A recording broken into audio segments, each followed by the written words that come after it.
we do things like songs that are a little, what we call sexy.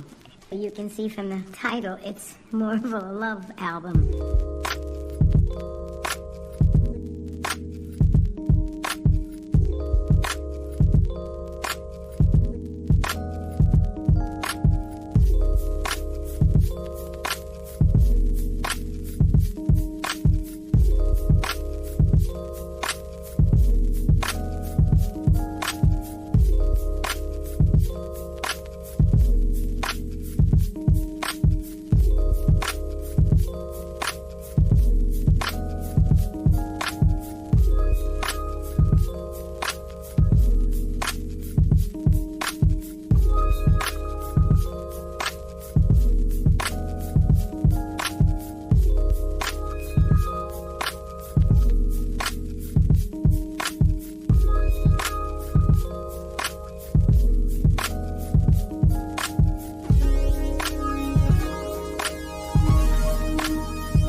All right, welcome to another week of Manversations 2020. Oh, so, hold on, everybody. Okay, there we go. All right, another week of Manversations 2020, man. We appreciate everybody tuning in this week. Definitely have a great show for tonight. I know you guys are gonna dig it. We're gonna talk about entitlement, as you guys can see. A lot of people are entitled in different aspects of our lives. We have entitlement that we deal with through our jobs. We have entitlement that we deal with through our relationships. We have entitlement that we deal through society, whether it's political entitlement from our political leaders and political heads. They have also a form of entitlement. We have entitlement at our jobs, systematic racism with our bosses. There's entitlement in that position as well. So we're definitely going to talk about the different areas of entitlement tonight. Give you some visuals so you can understand why it is very important to get the entitlement, energy, and ego out of our system, no matter what position you play and whatever role you play in. That is something that is very detrimental to society and towards any relationship that you encounter, whether it's friends, family, lovers, or even business relationships. That is something that has to be out of your system, and avoid people who have those type of entitlement tendencies and behaviors. Because one thing you know about entitled people, if they don't get their way, they feel like they should get their way. If they don't get it, they become very violent and aggressive towards you, and it can a situation so simple and minute can go all the way left. So you definitely want to stay out of that energy and that zone of those people. And sometimes those energies can be fatal. We're definitely going to show you an incident where that went all the way left and it ended up being fatal because of the entitlement. All right. So with that being said, let's get our stuff together. Definitely want to give a shout out to Bobby Drake. He's on here tonight. As you guys know, Major I took a trip from last week. So he's going to be out tonight. But shout out to Major. And we want to make sure he has a safe flight back, safe travels back home, just as well as he went safe going out there, him and his wife. So y'all make sure y'all pray for his safe return for tonight. And you guys will definitely see him next week. All right. Turn it over to you, Bobby Drake. You got something to say before we start up? Intriguing on entitlement? Not too much. Glad to be with the family again. Always blessed to see another day, another week with everybody. Entitlement. Entitlement is definitely a blessing blocker, man. First and foremost, we live in a world where no one is entitled to anything. We're not even entitled to life. You got people who literally go to sleep and then they simply put "don't wake up." And there was a time when that used to be something that only happened with the older folks, the older heads. You reached a certain point and, it was just your time to go. But now we have children in the same state. They go to sleep and they don't wake up. Some organ or heart failure or something else, or sometimes doctors can't even figure out what the case may be. So everything we have, every breath we have, every bit of clothing we have, shelter we have, job we have, everything we have is a blessing. And when we understand that, when we appreciate that, it allows us to be more happy, more content, and more fulfilled. And it also opens us up to receive more blessings. But when you're entitled, when you think that,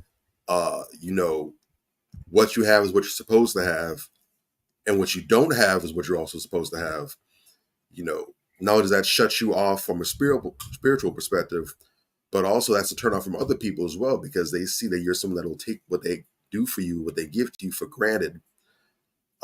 You also don't have a thankful perspective, because in your mind, someone isn't doing you a favor. They're not being kind to you. They're simply fulfilling an obligation to you, which means, someone owes you money and they pay you up. You don't say thank you for the money. You say about damn time. So that mindset will burn bridges and it will cause people to withhold from you and to isolate you and keep you by yourself. And now you got to fend for yourself in this world where relationships are the order of the day. So entitlement is something that a lot of people tend to think of in a positive perspective. They're trying to boost their self-esteem, right? Or they're trying to boost their sense of self-worth. They feel like, everything I want is coming to me and everything. But you got to temper that with some realism. Understand that what other people do for you is not vital. It's not a must. So you're not entitled to anything another person, another human being gives to you, not even your family. So whatever you do get, be humble, be appreciative, be grateful, and make sure you share and show that. Don't just sit there and quietly be Nah, you know, with the same energy that it was given to you, give that gratefulness right back, if not more so. Yeah, Right. But we're going to get definitely. in. We're going to have some fire examples. We're going to get more. We're going to get deeper in the weeds with it. Stay tuned. And what you got to roll out for us? So I want to lighten it up a little bit. I want to get people laughing, get them. This thing had me rolling, right? But it's funny, you know, looking at it from our perspective because we're the outside looking in. But from the inside looking out, you would be very hot if this happened to you. And I want to talk about entitlement when it comes to, like I said, all areas of life. And part of the entitlement is when you go out there and get services, right? So you can get a haircut. I know a lot of women out here having issues. We're going to definitely do a show about hairstylists. I have a couple of hairstylists lined up that we're going to bring on the show because I know in the hair industry it's getting a little ridiculous with the prices and the list of do's and don'ts and what you have to pre-wash your hair before you come, or it's going to be an extra charge. So I understand, you know, there's a lot of rules in it as well. But on the consumer side, when you are listing all of these things that you want the consumer to do before they get to the salon, as a stylist, you got your checklist. Fine. You have the consumer that's going to check the boxes on your checklist to make sure that you're good, they're reaching your standards. But what we don't talk about is that when you have somebody that is checking off the box and is okay with what you got going on, it is the blatant disrespect of the lack of effort, whether it's on you know, giving the services and it's not A1 hair job that you did. It came out janky. It probably didn't look like the picture that the customer gave you. And you did your own thing. And then the entitlement of it is that knowing you messed up, you don't want to fix it, or you don't want to take a large discount off and say, you know what, my bad. Here's a discount for it. You know, I apologize. No, you like, hey, you won't have to pay me my money, even if the client and the customer is not satisfied. And I think that is a huge entitlement issue that we face on a daily basis, whether you're a man, a woman, whatever the case may be. There is some form of business that you exchange money and you didn't get what you paid for. And then instead of them apologizing and fixing it, they have an entitlement attitude towards you and they feel like you should pay them. And now it's an insult because you're asking for a discount because it didn't come out the way you thought it was going to come out. So I want to show you guys this video just to give you a little enhance about what I'm talking about.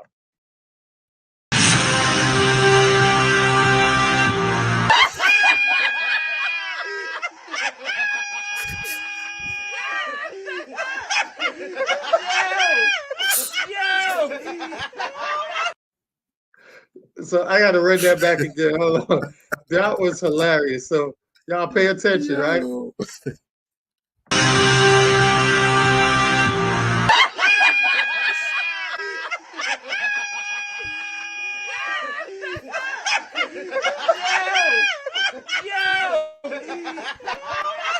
Ridiculous. So as you guys can see, and I'm just gonna rewind it back. I'm gonna rewind it back to what you can see. All right, so right here it says I paid $500 for this. As you guys can see on the top, that's what the consumer wanted. They wanted Spider-Man, and I think this character was, I think it's called Spooderman. And you pay $500, and you guys know, as a tattoo artist or somebody that's getting tattooed, this is permanent. This is nothing that, you know, if you have to do it, you have to you know, draw it out, draw over it, do a cover up, and that's extra crazy time and extra labor as well. And then it also doesn't look good because now you have a blotched dark spot and it's not going to highlight behind the visuals of what you're trying to get. So when he said I paid 500 for this, and man, I was laughing along with the puppets, man, because that was hilarious. I don't know what would you do if that happened to you, Drake? Man, look, it's gonna be some furniture getting rearranged in that mug. That's all I'm saying. I see the messed up part about something like that too is because the nature of it, the default response would be, okay, so you botched this up. He says, crap, that was right, it's Spider-Man, not Spider-Man. But, to make good on that, I'd say, hey, you know what? Just go ahead and credit me a free tattoo up to a certain amount, like whatever the amount is, or double that or whatever. But after that, I don't know if I want you to touch my skin again. Yeah. I don't want to do business in the shop again because, I mean, you did that with this small thing. You might have me looking like a whole subway graffiti wall or something. I don't know. They can give the money back, but, I mean, that's crazy. So, damned if you do, damned if you don't. But it's difficult being a customer with some service providers, but it's also difficult being a service provider with some customers. So, it's the nature of the beast. But whatever it is that you're trying to go out and get done with, it's tattoos or repairs, please, for the love of God, I would hope people do this, but please make sure you actually get reviews, get recommendations. If you see somebody with some really bomb tattoos, ask, hey man, where'd you get those done at? Who do you get your work? Who does your work? Do you know any good artists? Whatever. No matter how technologically advanced we get, word of mouth is still the best there is. And if you do a good job for people, they're going to put your name out there. So I can see your work. I got people I know giving you props. Take a chance on that, man. And the weird part about it, if we talk about tattoos, the weird part about it is that we have kind of dusty dudes and dusty women that have some real weird or ratchet tattoos, and some of them be looking off the wall like prison tattoos, right? The artistry on it is just so low grade. And it's crazy, but a lot of times, especially with dusty dudes, they'll have these crazy tattoos on them, and women will engage with these dusty dudes. And, these are the dudes that's out here procreating, making a whole bunch of children. And you're like, why are you dealing with low energy dudes like that? When do you guys, when is it cool to reward dusty energy people with sexual pleasure? I don't get it. But I don't know, ladies, I'm pretty sure this guy has children, but we're definitely going to talk about, the tattoo where a guy tattoos his lower body that says loner, right? So imagine you're having sex with this guy and you're looking at a tattoo below that says loner. Wait. Time out. Hold on. That's his skin that says loner? Yeah, that's the tattoo. I thought this man had some Ethica draws or some sweatpants. So no, that's the tattoo. That's the tattoo that says loner. So if he takes off his boxes, you see loner, and this is what you're seeing, and you can see that his whole body is marked up all type of ways. And you have women out there that has the same artistry as this dude too. Like I say, the dusty and low energy of it. But these are the guys that are running around that are procreating with these women. And I'm like, how do you women allow guys like this to procreate with them? You got to be on some low energy stuff to have your dude out here. There's nothing, it's a difference if you have like, say you have like a ankh, or you have like Egyptian, gods on you or goddesses, that's a little different. That's something that's inspirational. That's something that means something, Imagine you are a man who is married now to a woman, and you have that tattoo on your lower body that says loner, and you're married. How dumb does that tattoo become now? You know what I'm saying? and what is the insecurities that go behind it with the wife. Now, you feel like you're a loner forever? Do you get it covered up and say, you know what, that was my past? Or do you keep it? You know what I'm saying? And then she feels like you might have down moments, because everybody have down moments in their relationships. You might have a down moment and she feels like she's in this marriage by herself. So she feel like, hey, you have a loner's mentality and we supposed to be together. You know, it's a long list of things that can be created just by you making some decisions short term that affect you in the long term. You know what I'm saying? And I just feel like collectively, we got to make better decisions as men. I was talking to a couple of young dudes before, and I remember I was telling them I was at his house on 199th and 47. And I was over there doing mentor work with my boy. Shout out to my boy, David. So I was doing mentor work with my boy, David, Save the Kids Foundation.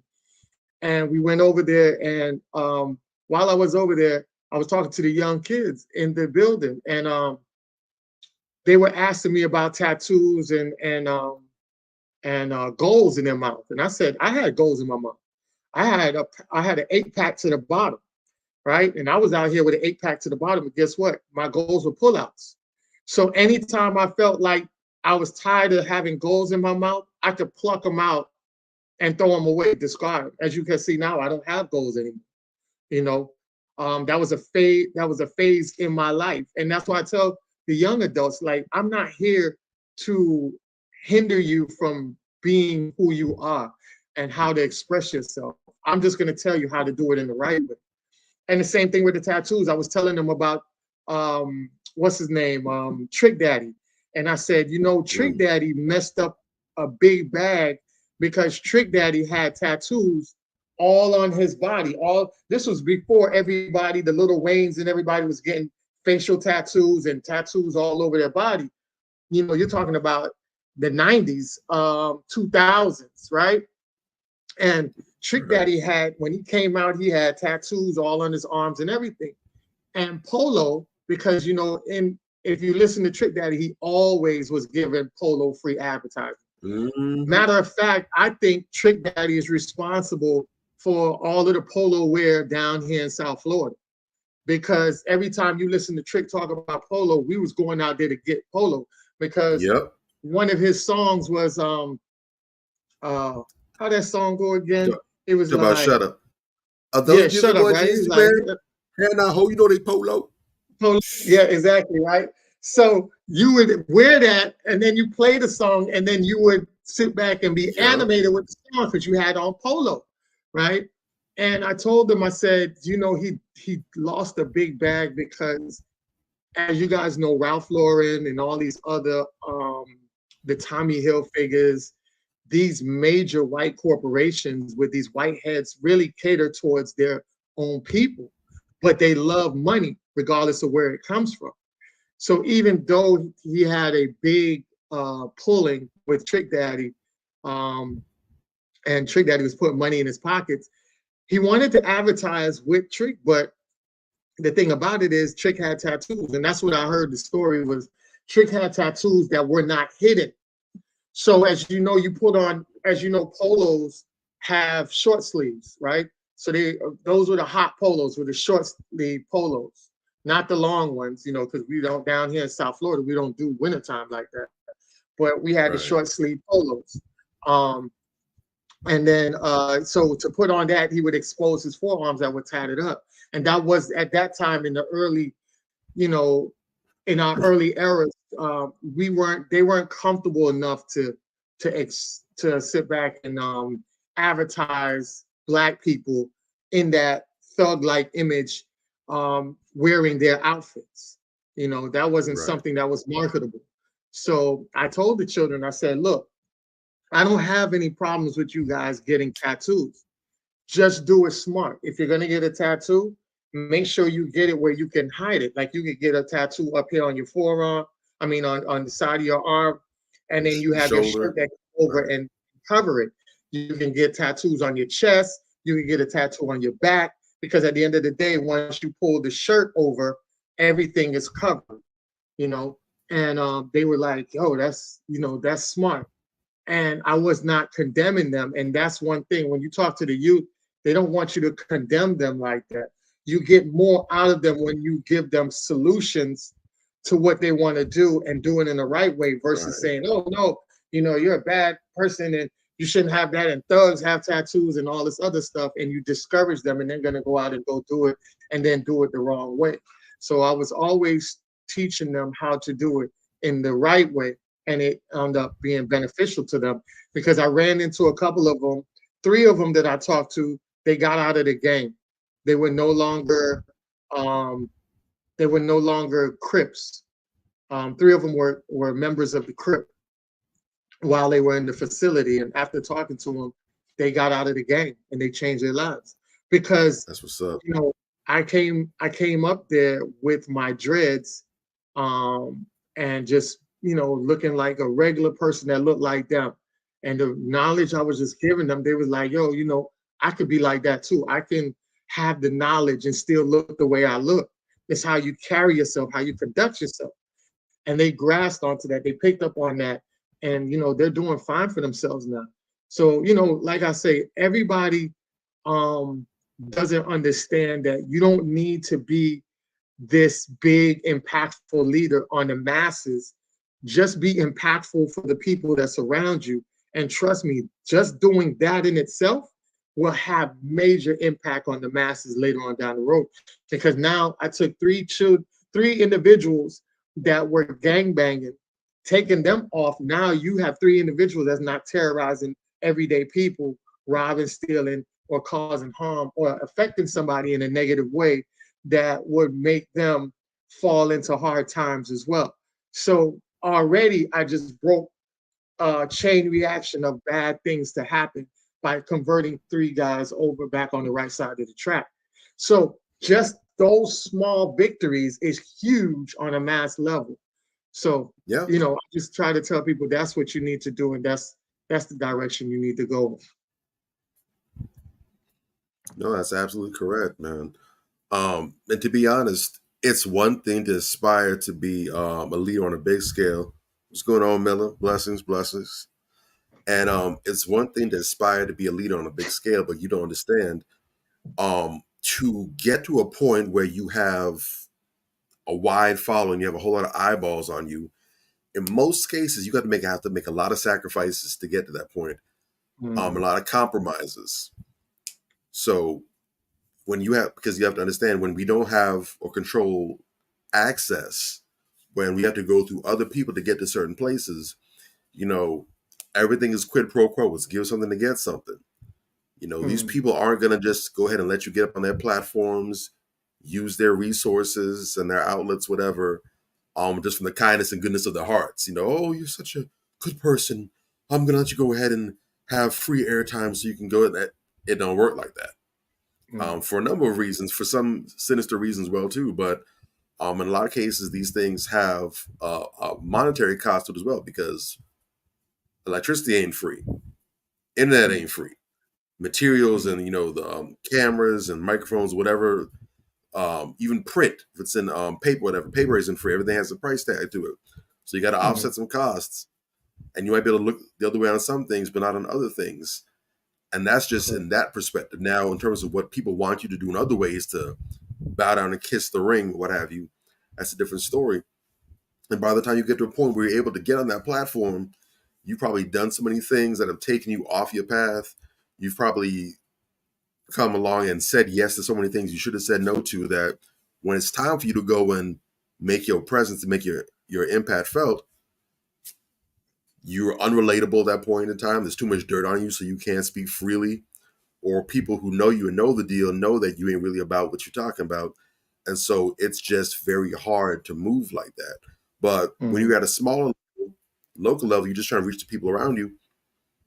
You don't have to worry about dealing with all that red tape and bureaucracy. You can just get to it. You can just serve the people, meet the people where they are. They see like you're an everyday person just like them. There's nothing special about you. There's nothing extraordinary about you, but you're just like them. same backgrounds, same locations, same hardships, and you found a way out, and you didn't have to do anything superhuman. You didn't have to be one out of however many million of people trying to play for a sports team or to get a contract or whatever. Just by being a regular everyday person, you found your own way, and you're showing these kids, these young people, these people who don't feel like they have any other options or any alternatives. You're showing them, hey, you can get out, and yeah, you can do it that supernatural way. That's a big deal. But you don't also have to go that way. There's another way that you can go that's a lot more accessible. It's a lot easier. Look at me. I did it. I don't have any contract. I don't have any 6 figures or 7-figure deals behind me. So that's going to go a long way as well too, because we aspire to be like what we see. A lot of people, a lot of our youth, they don't see a whole bunch of success stories. A lot of them don't have many success stories in their families. They see their mom, their dad, their uncle, whoever, work regular 9 to 5s. We're not knocking that in the slightest. But they work jobs that might be just okay to get by, but nothing else. And for them, in order to escape and have better, you have to do something crazy limited that only a select handful of people can pull off. The people who are able to do it without having to go to those lengths, they don't bump into those as often. So for them, it's more likely to go ahead and make it big by getting to the NFL, getting a record deal, going to Hollywood and becoming some actor than it is for becoming an attorney or becoming an IT engineer or even being a truck driver with a CDL or being a tradesman, a tradeswoman. So we need these people to be more accessible and to be open to exposing these people to these other ways of making it and doing something successful where they can achieve their goals and dreams. That yes, you can successfully provide for a family without worrying. Yes, you can live in a nice, decent neighborhood where you don't have to worry about high crime. Yes, you can get to a point where you're not constantly worrying about how bills are going to get paid and having debt collectors at your door or whatever. Yes, you can drive a halfway decent car or even a luxury car, and you don't have to sell drugs or sell your body to get access to it. It happens. But if we don't have these examples before us to talk and make it plain and real to us, then you're left with what you're left with. Correct. Definitely. So, like I say, we have so many different areas that are engaged into entitled behavior. So we're giving you different realms and different varieties of different areas of aspects of life that has that. I definitely want to get off into our featured topic, which is our Trendly Weekly Topics, right? So with our Trendly Weekly Topics, I want to get into this killer that we had. When we talk about white supremacy, systematical racism, white folks, especially young white males, are very entitled. They go out there and they do what they feel like they need to do on behalf of their race, their family, and to be, quote unquote, the hero within their community because they executed somebody from another race, or they went out and did something to show that they are aligned with the mission of the masses. So we had this killer that the Buffalo killer that ended up murdering the black engineer who created a vehicle that was powered by water. But they made it seem like it was a random act of violence. They wrote on, I think on the gun, they had it where it was something about Nazis and KKKs. And I think they just wanted to basically do a lot of fear mongering on the racist side to take away from the fact that this was pretty much, I believe, was a planned out attack on the brother who was about to change the game. Because as you guys can see, everything was about to go electric and they wanted to go electric. The whole government was trying to force us to go electric. And you guys seen recently with all the bad weather, the cold weather that was up north, all the electric stations were frozen. Cars Mm-hmm. weren't being able to charge themselves electrically for like 3 hours. Some cars were dead because it just was not warm enough for the electrical charge to charge back in those electrical cars. So the owners had to leave a lot of the vehicles behind. And can you imagine, they had one guy who came from Tennessee, and I forgot where he ended up at, but he was 6 hours away from where he needed to be. And he had to get his car towed all the way 6 hours. You know how Yep. expensive that is? And the thing about it is a white man, and a lot of times economically, because the wealth gap is so far apart from whites and blacks, that he was able to do that. But imagine the everyday black person who would have had an electrical car, wouldn't be able to probably take that journey on that very expensive ride to get their car up out of that situation. You know, these are the things that we don't talk about on a mass level, but here on Manifestations, we dial down and we talk about the elephant in the room. We don't walk around it. We identify it and address it. So this killer uh, did what he did, act like he had no remorse in what he did, and then all of a sudden he had to go to court, and this is what he looked like in court. So now you have the white boy tears, sad, as you could see, there's snot and everything like that when they started telling him his sentence, you know, um, and it wasn't out in his favor. See, everything seems good and dandy. You feel like you're protected by your skin color, and that's not true. Sometimes you have to be what they say, the sacrificial lamb. And in your case, Yep. they're not going to let you go. They let you be the sacrificial lamb. You did what you did. That was a win for them, but you have to be sacrificing in it for the long run. You didn't get no legacy out of it or nothing like that. You're just right up there with Dylan Roof, and it's a sad reality, but a lot of these white folks be entitled. And this is one of them that the entitlement came back and bit him in the butt. You wanted to say anything about that before I move on? It bees like that. White supremacy is a very intelligent organism, and it's been able to thrive for as long as it has because it's been able to move so efficiently and effectively. Mm-hmm. And I just want to touch on what you said before about, or at least your theory about what was really going on with the whole shooting and everything. Mm-hmm. That might sound far out to some people, but you really don't understand the way that our government works. And the thing is, a lot of these things are actually revealed. Mm-hmm. Um, Hollyweird, and not just Hollyweird, but in the entertainment industry, period, which includes also books and writing. A lot of these things are well laid out. If you talk to some of these top level legendary authors like your Dan Baldacci's, your Tom Clancy's, your Robert Ludlum's, the guys who do like the Jack Reacher series, Mm-hmm. um, the the Jason Bourne series, and all those and everything. If Yeah. you talk to them, one of the reasons why a lot of their books seem so real and they're so popular is they'll tell you when they go and write their books, they don't just sit back on the blackboard and just start writing and just start typing on their MacBooks or whatever. They do Mm-hmm. research on Mm-hmm. their writings. It doesn't matter if it's fiction, if they're writing a spy thriller, if they're writing a military style adventure novel, whatever. They actually do research because if your writing isn't believable, it's not going to engage people. True. And they'll tell you they go and talk to retired Navy SEALs.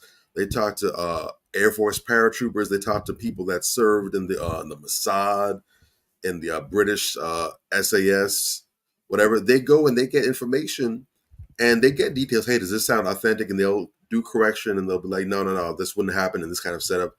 And in some cases, they'll even use some information where they pull names and specific details, but they'll even use operations that have happened before to kind of help put in there and make the writing more realistic. And so, like, wow, that's Mm-hmm. crazy. I can't tell you how many times I've read a novel or seen a movie where a plot like that happens, or even on TV where they'll have a killer, what have you, who does this random mass shooting, like in a mall or something, whatever, and they'll say, 10 people were killed. Thank God there was a quick response, and it wasn't really a mass shooting. They were trying to take out a scientist or a reporter that was about to drop some information, but they did it in a way to make it look random. So they'll pop two innocent people, then they'll get the real target, then the rest will be all over the place to kind of confuse whatever. And that's old stuff. Yeah. Those are old basic things. So if a writer in Kentucky or New Hampshire, someplace, sitting on his porch, whatever, is writing stories like this, you know that this is something that's been done probably countless times in America, overseas, in different places, all the time. So the idea that someone who's doing something that the government, for one reason or another, believes is going to be detrimental or have a huge negative impact to their bottom line needs to be, they need to fix the issue. Happens all the time. They tell you that it's crazy that they do these things, but what happened when we found out about the deal with Gaddafi and his assassination? Correct. Before then, oh, that's crazy. They never do something. Here go the documents right here. Yep. 30 years later, people find out that LSD is being tested on random citizens and stuff and all kind of stuff. So these people aren't clean. They do dirty things all the time. It's highly plausible. Exactly. And they'll definitely sacrifice somebody. They'll get some young person's compromised or who stands to take a big L and say, hey, if you do this, you scratch our back, we'll scratch yours.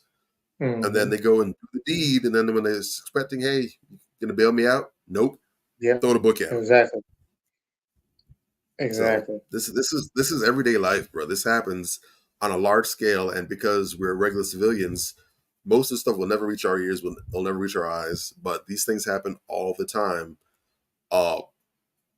They're not spending these billions and trillions of dollars on security and defense and everything just because they're bored or just so they can look at board games, bro. Correct. So I definitely want to pivot over to the political part because we're talking about the government now. A great way to segue into the government as far as the political entitlement. As you guys can see, there's a lot of things going on right now, and it's a lot of political entitlement that's going on. One of the entitlements that's going on right now with the Democratic Party is the Democratic Party is basically allowing all these immigrants to come in and flood the U.S. And that's done by design because Black folks, especially foundational Black folks, they're not going out there to vote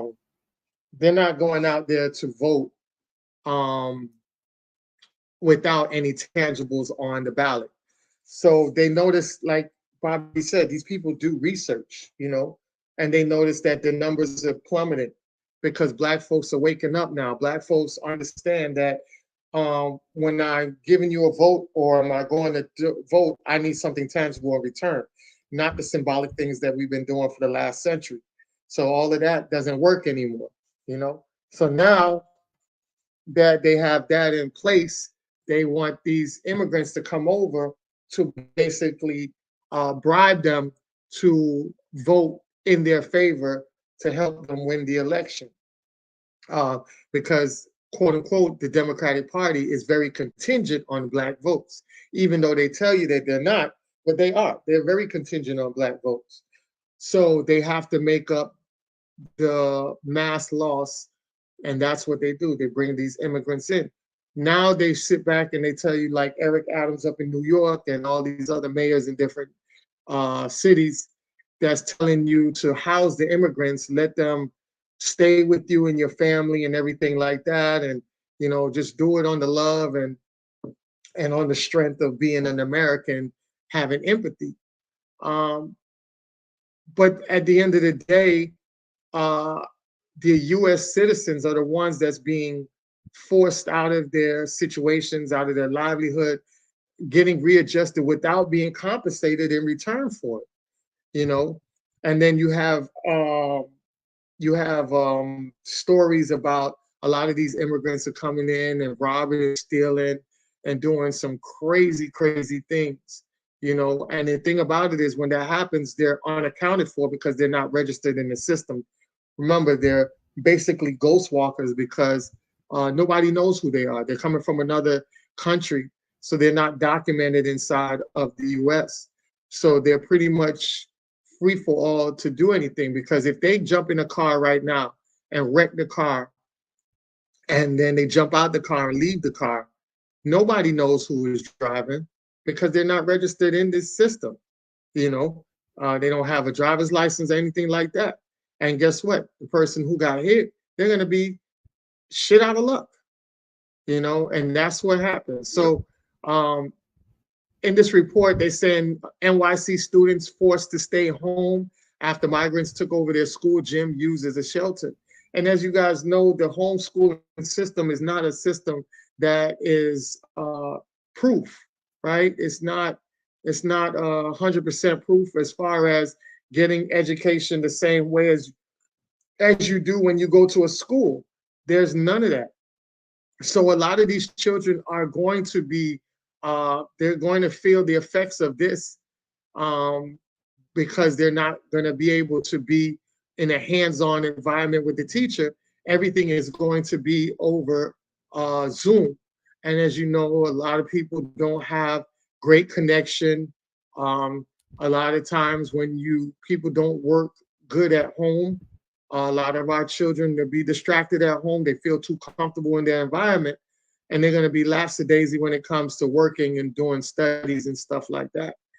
That also puts an extra strain on the parents, because now your child is home and you might not have a babysitter, and you have to go out there and now have to rearrange your schedule to probably adapt to your child being home.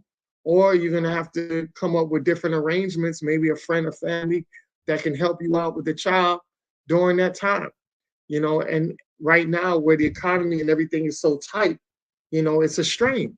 So this is a huge, huge issue that I feel like the government is just using their entitled power to force this on everyday people that didn't ask for this in the first place. You know, there's a lot of entitlement coming from the political party. Here's another one where this just goes to show you that, you know, not one single Democrat voted for to secure the border. As you guys can see, we're not just talking, this is actual facts. You know, 219 and 2 nays. And then you had two of the 221 Republicans, 2 of them didn't agree with it. But when it came to the Democrats, you had 211, and all of them said no to it, right? So they didn't want to secure the border. But you had 2 Republicans that said, you know, they, along with the Democrats, didn't agree with the border. But they had no efforts to say, no, we don't want to do that. Give our people that's here a little bit more protection and find a way how we can get these immigrants here legally and not illegally. That puts a stressful burden on our people. That is another political entitlement. The last political entitlement is the RFK Jr., as you guys know, John F. K. Jr., right? Robert Kennedy Jr., right? So defense Kennedy administration wiretap on Martin Luther King. So here it is that you guys, you know, a lot of people don't understand why this is another reason why the Black folks are leaving the Democratic Party. These people just feel entitled because they have a legacy with our elders and our generational leaders before us, that they either march with them or walk with them, and they feel entitled to say whatever they need to say, and never in the benefit of Black folks. The same thing with Bernie. Bernie Sanders said he walked with Dr. King, but yet he's the same one that's against reparations. You know, then you have this guy who is is trying to defend COINTELPRO, because that's what the wiretap was, COINTELPRO on Dr. King. Yep. That got him killed, with the Negroes, the Sambo Negroes around him that was setting him up by telling the government his movements that led to his untimely death. And he left behind a wife, a glorious wife, and 4 children.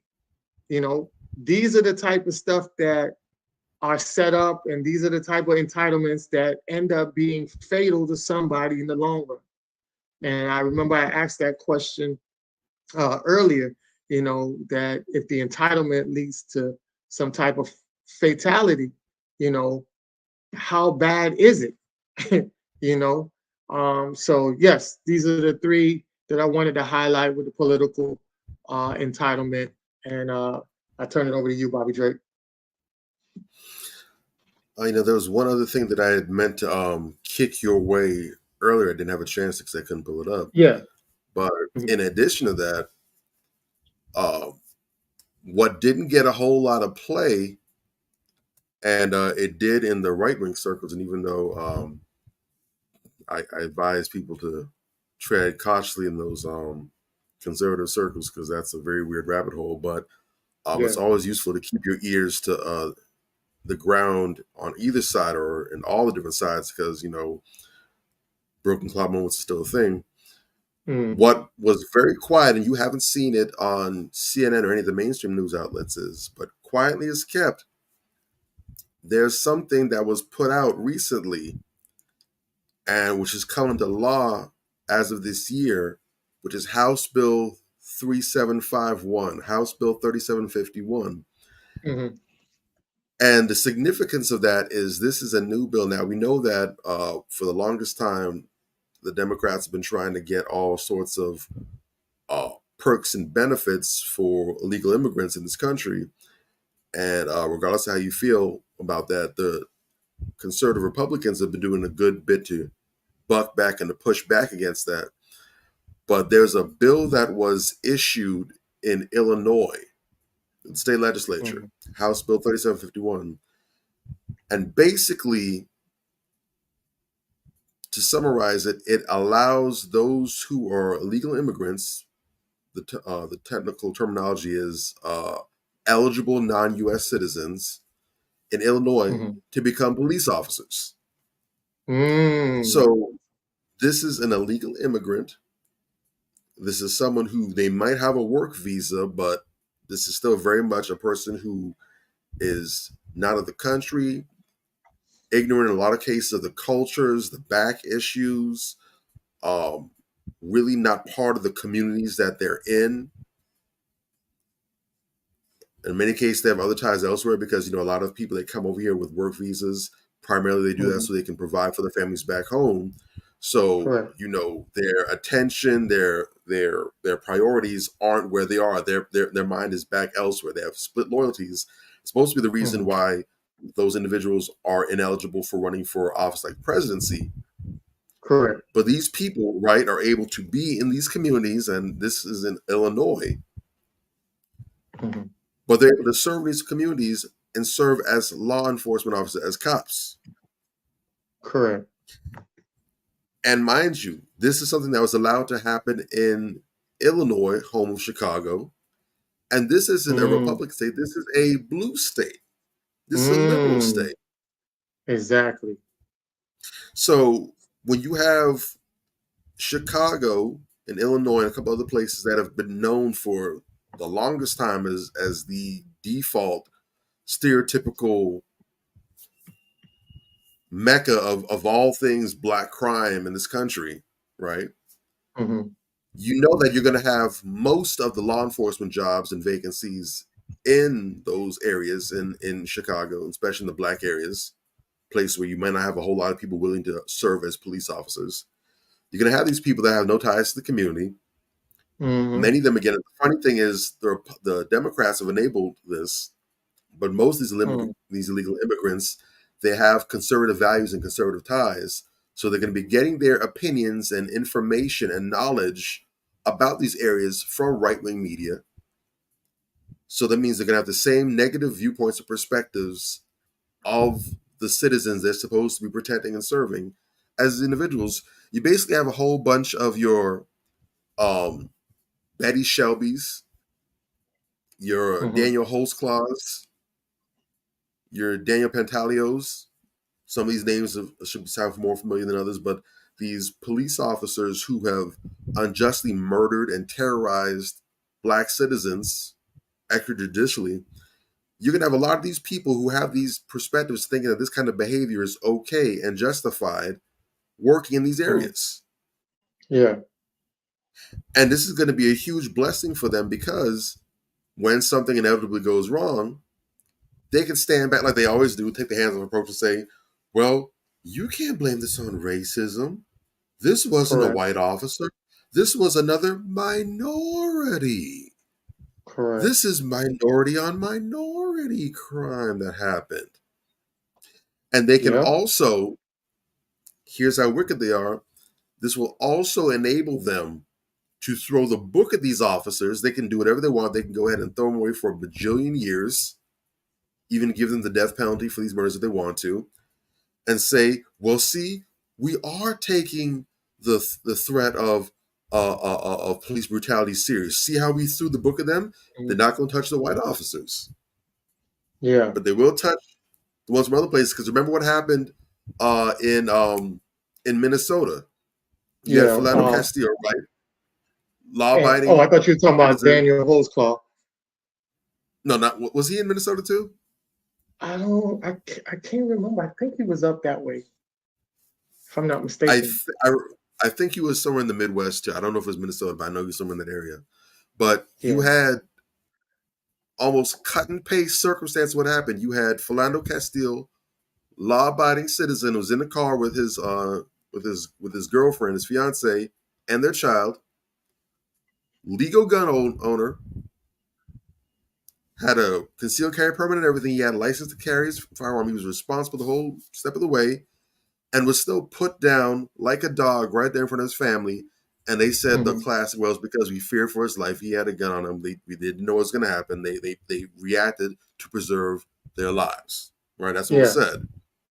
Then not that long later on, you had up there Officer Muhammad Noor, who was responding to a call with his partner of someone possibly trying to break in, or a violent crime potentially in progress in an area that was really tense. There's a lot of conflict. There's a lot of static between law enforcement and the community at that time.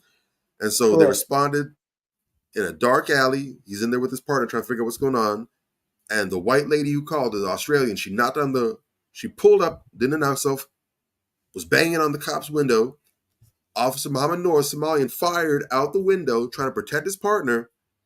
And he said the same exact thing the other officer did, saying, well, given the circumstances, we didn't know what was going on. We feared for our lives. I tried to protect my partner. They weren't trying to hear none of that. They threw the book at him.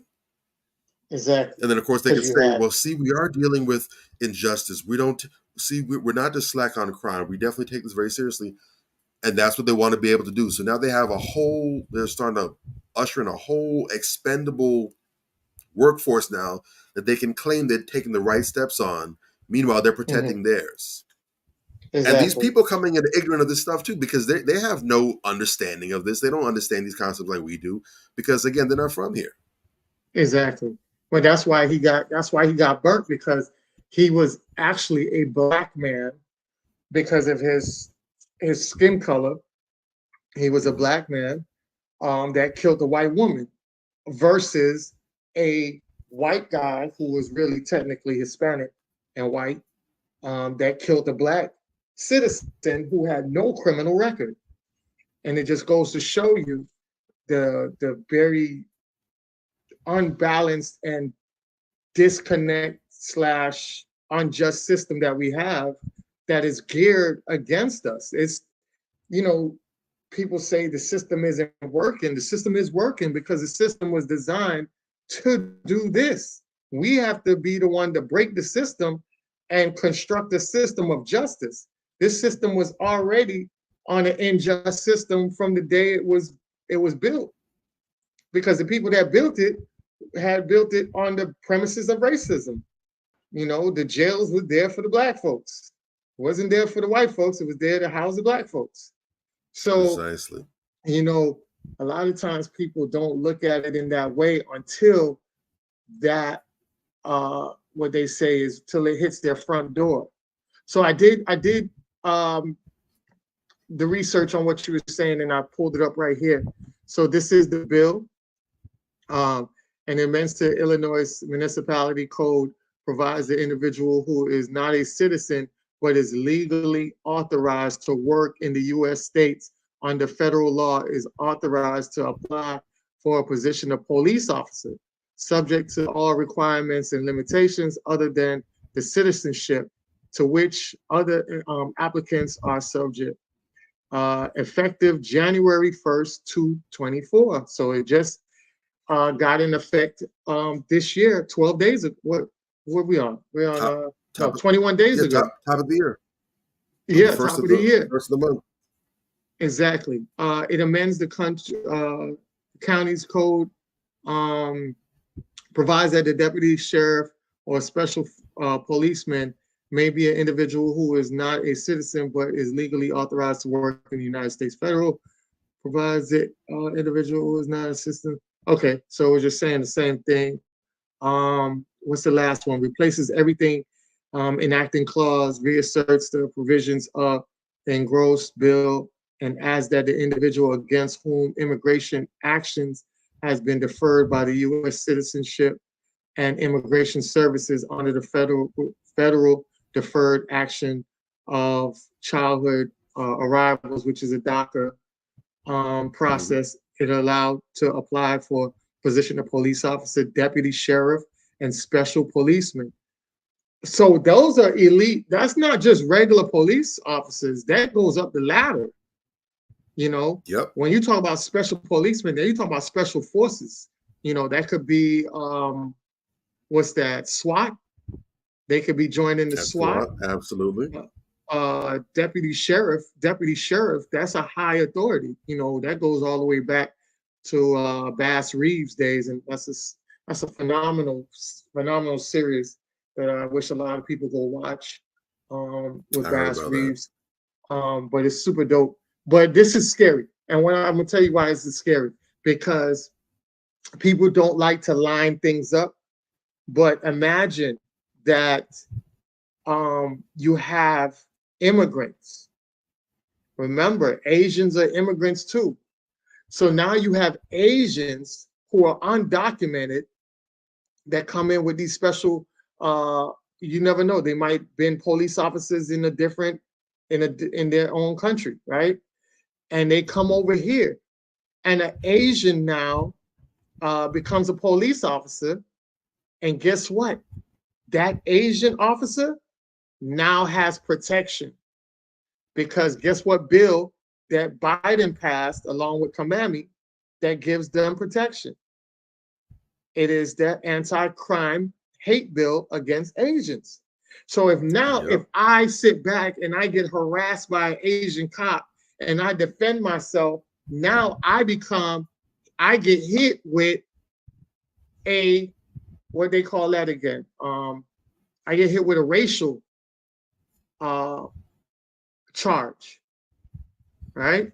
So now I get hit with a hate crime because I'm defending myself. See, this is what I alluded to this. I made a post about that. I said, when it came out, I said, you know what? If the Asians become cops and they have this anti-Asian bill, they have extra protection on them. And now it removes the white cops from out of that situation and put these Asian cops in. Now they're the buffer class in the buffer zones that now is even super dangerous towards Black folks. So these are the things that, like we tell you guys, every time we talk, we always say life is like chess. You know, you got to understand your enemy's move, because your enemy might grab that rook and drag it across the board to outside of an area that you feel is not a danger zone. And then you make 2 or 3 another moves. And now that rook that they put on that side now is a piece that is now weaponized and has you pinned to now be in a checkmate position. So sometimes when you look at something and you say, that's not something that we need to worry about, when it's time to worry about it, it's already too late, because it's already solidified and in place. This is what we try to basically teach you, educate you, and try to prep you on how they move and align things up and give themselves ultimate protection while protecting themselves on the back end. You know, These are the moves. All right, so we definitely want to go off into the next subject, which is at the workplace. A lot of people don't understand that in the workplace there is entitlement in the workplace. A lot of these bosses and supervisors feel entitlement. I remember there was I think you brought that up, Bobby, right? I think it was when we was talking one time about how bosses, a real boss will get down and dirty with their employees and not one Oh, who sits absolutely. at the table and whips their employees. You know what I'm saying? They get the best out of them when they work with them and understand and have empathy, because they know that they were once at the bottom level themselves, versus somebody who comes in and just feels like they got to be a dictator and come with this entitlement to their title. We had situation where this ended up being a fatal situation that we're, like I was telling you about earlier, how the entitlement when it comes to a fatal position, how bad is it, right? And it's pretty bad because you have an HBCU. And I remember getting into a discussion with this young lady on my page, and I was telling her about these HBCUs have all these white teachers and staff members that are getting paid way more money than the black folks. And this is at HBCUs. It's like there's nothing we run solely. It's always got to be monitored or controlled or supervised by people that don't look like this, you know? Yep. And this HBCU president placed on paid administrative leave after VP of Student Affairs commits suicide due to his alleged bullying. So our poor queen, our poor sister is no longer here because she'd been bullied and felt like, you know, the last thing she could do is she just felt helpless. And this is one of the reasons why we talk so much about how important it is for us to have the protection of a husband, lined up with you that can basically be your force and your backbone to help you fight against things like this. A lot of times when you have single mothers or single women that get in these situations, they feel like they can't do no better. They can't do anything. And I don't think you've seen the movie Did you see the movie Beekeeper? I didn't. I was supposed to watch that the other day and I fell asleep, but I got that in my queue set up for if I don't see it tonight, I'm gonna see it tomorrow. Okay, so I don't want to give too much spoilers, but I will say this. The same thing happened to Felicia Rashad in that movie. And the thing about it is Felicia Rashad did not have a husband. I think, if I'm not mistaken, I think he passed away. So she really was by herself. And you'll see more about that when you watch the movie, and anybody else that go out there watch the movie. Phenomenal movie. Phenomenal movie. But it goes to show you that our sisters, our queens out here need to be protected on all levels, and especially in the workforce. And what makes it so dangerous in the workforce for Black women, and I love you sisters, and I'm trying to be real with y'all, but what makes it so dangerous for you guys is the fact that you guys are in a corporate, you're climbing the corporate ladder. Black men aren't in the corporate ladder because Black men are shunned out of the corporate ladder because Black men are a commodity. White women are attracted to Black men, Hispanic, Asian, white men are attracted to Black men, Black women are attracted to Black men. So we are the attraction. We are the cream of the crop when we enter in a Fortune 500 space because we're intellectual Black men. We come with, suave style and everything like that. We end up drawing the attention, and white men don't like that. So what they did was they gave a lot of these jobs to Black women. Not saying that you're not qualified for the job, but you are more favored to pick over a straight Black man. You are the first ones to get picked over a straight Black man. You and Black homosexual men. So Black women and homosexual men get first dibs over a Black heterosexual man inside of the corporate ladder. And when that happens, you guys don't have protection. There aren't any protection for you because the black man who's heterosexual comes with masculinity. And those masculine men will never let a woman, especially a black woman, be targeted like this, treated like this without stepping up in place and stopping it. But when you extract the masculinity of the black man out of the workforce and you have this type of situation, you feel almost like there's nothing you can do, and you're broken down so weak that to the point where those suicidal thoughts kick in, and this is what happens. This is the end result. And it's a beautiful sister, beautiful queen, superb woman, great at her job, and for her to feel that belittled and that bullied to take her own life says a lot. And the entitlement of this white man in the HBCU doing this and then getting placed on paid leave, just like all these racist cops that shoot black people and get placed on paid leave, you know? So I definitely wanted to highlight that. And before I go into the next thing, I'm going to show you a video of another workplace situation of entitlement. This one is a little flip on the other side because this little young lady was very violent to another young lady that was another black young lady at the job. And then she just became so enraged and felt entitled to get her stuff. And it caused a big scene. And you guys can read about the story, but here we go. Get my stuff! Get out! Bitch, get out my...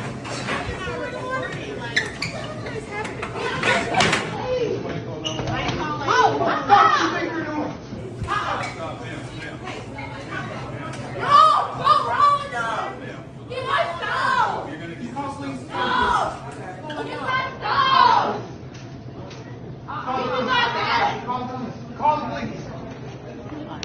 Call the police.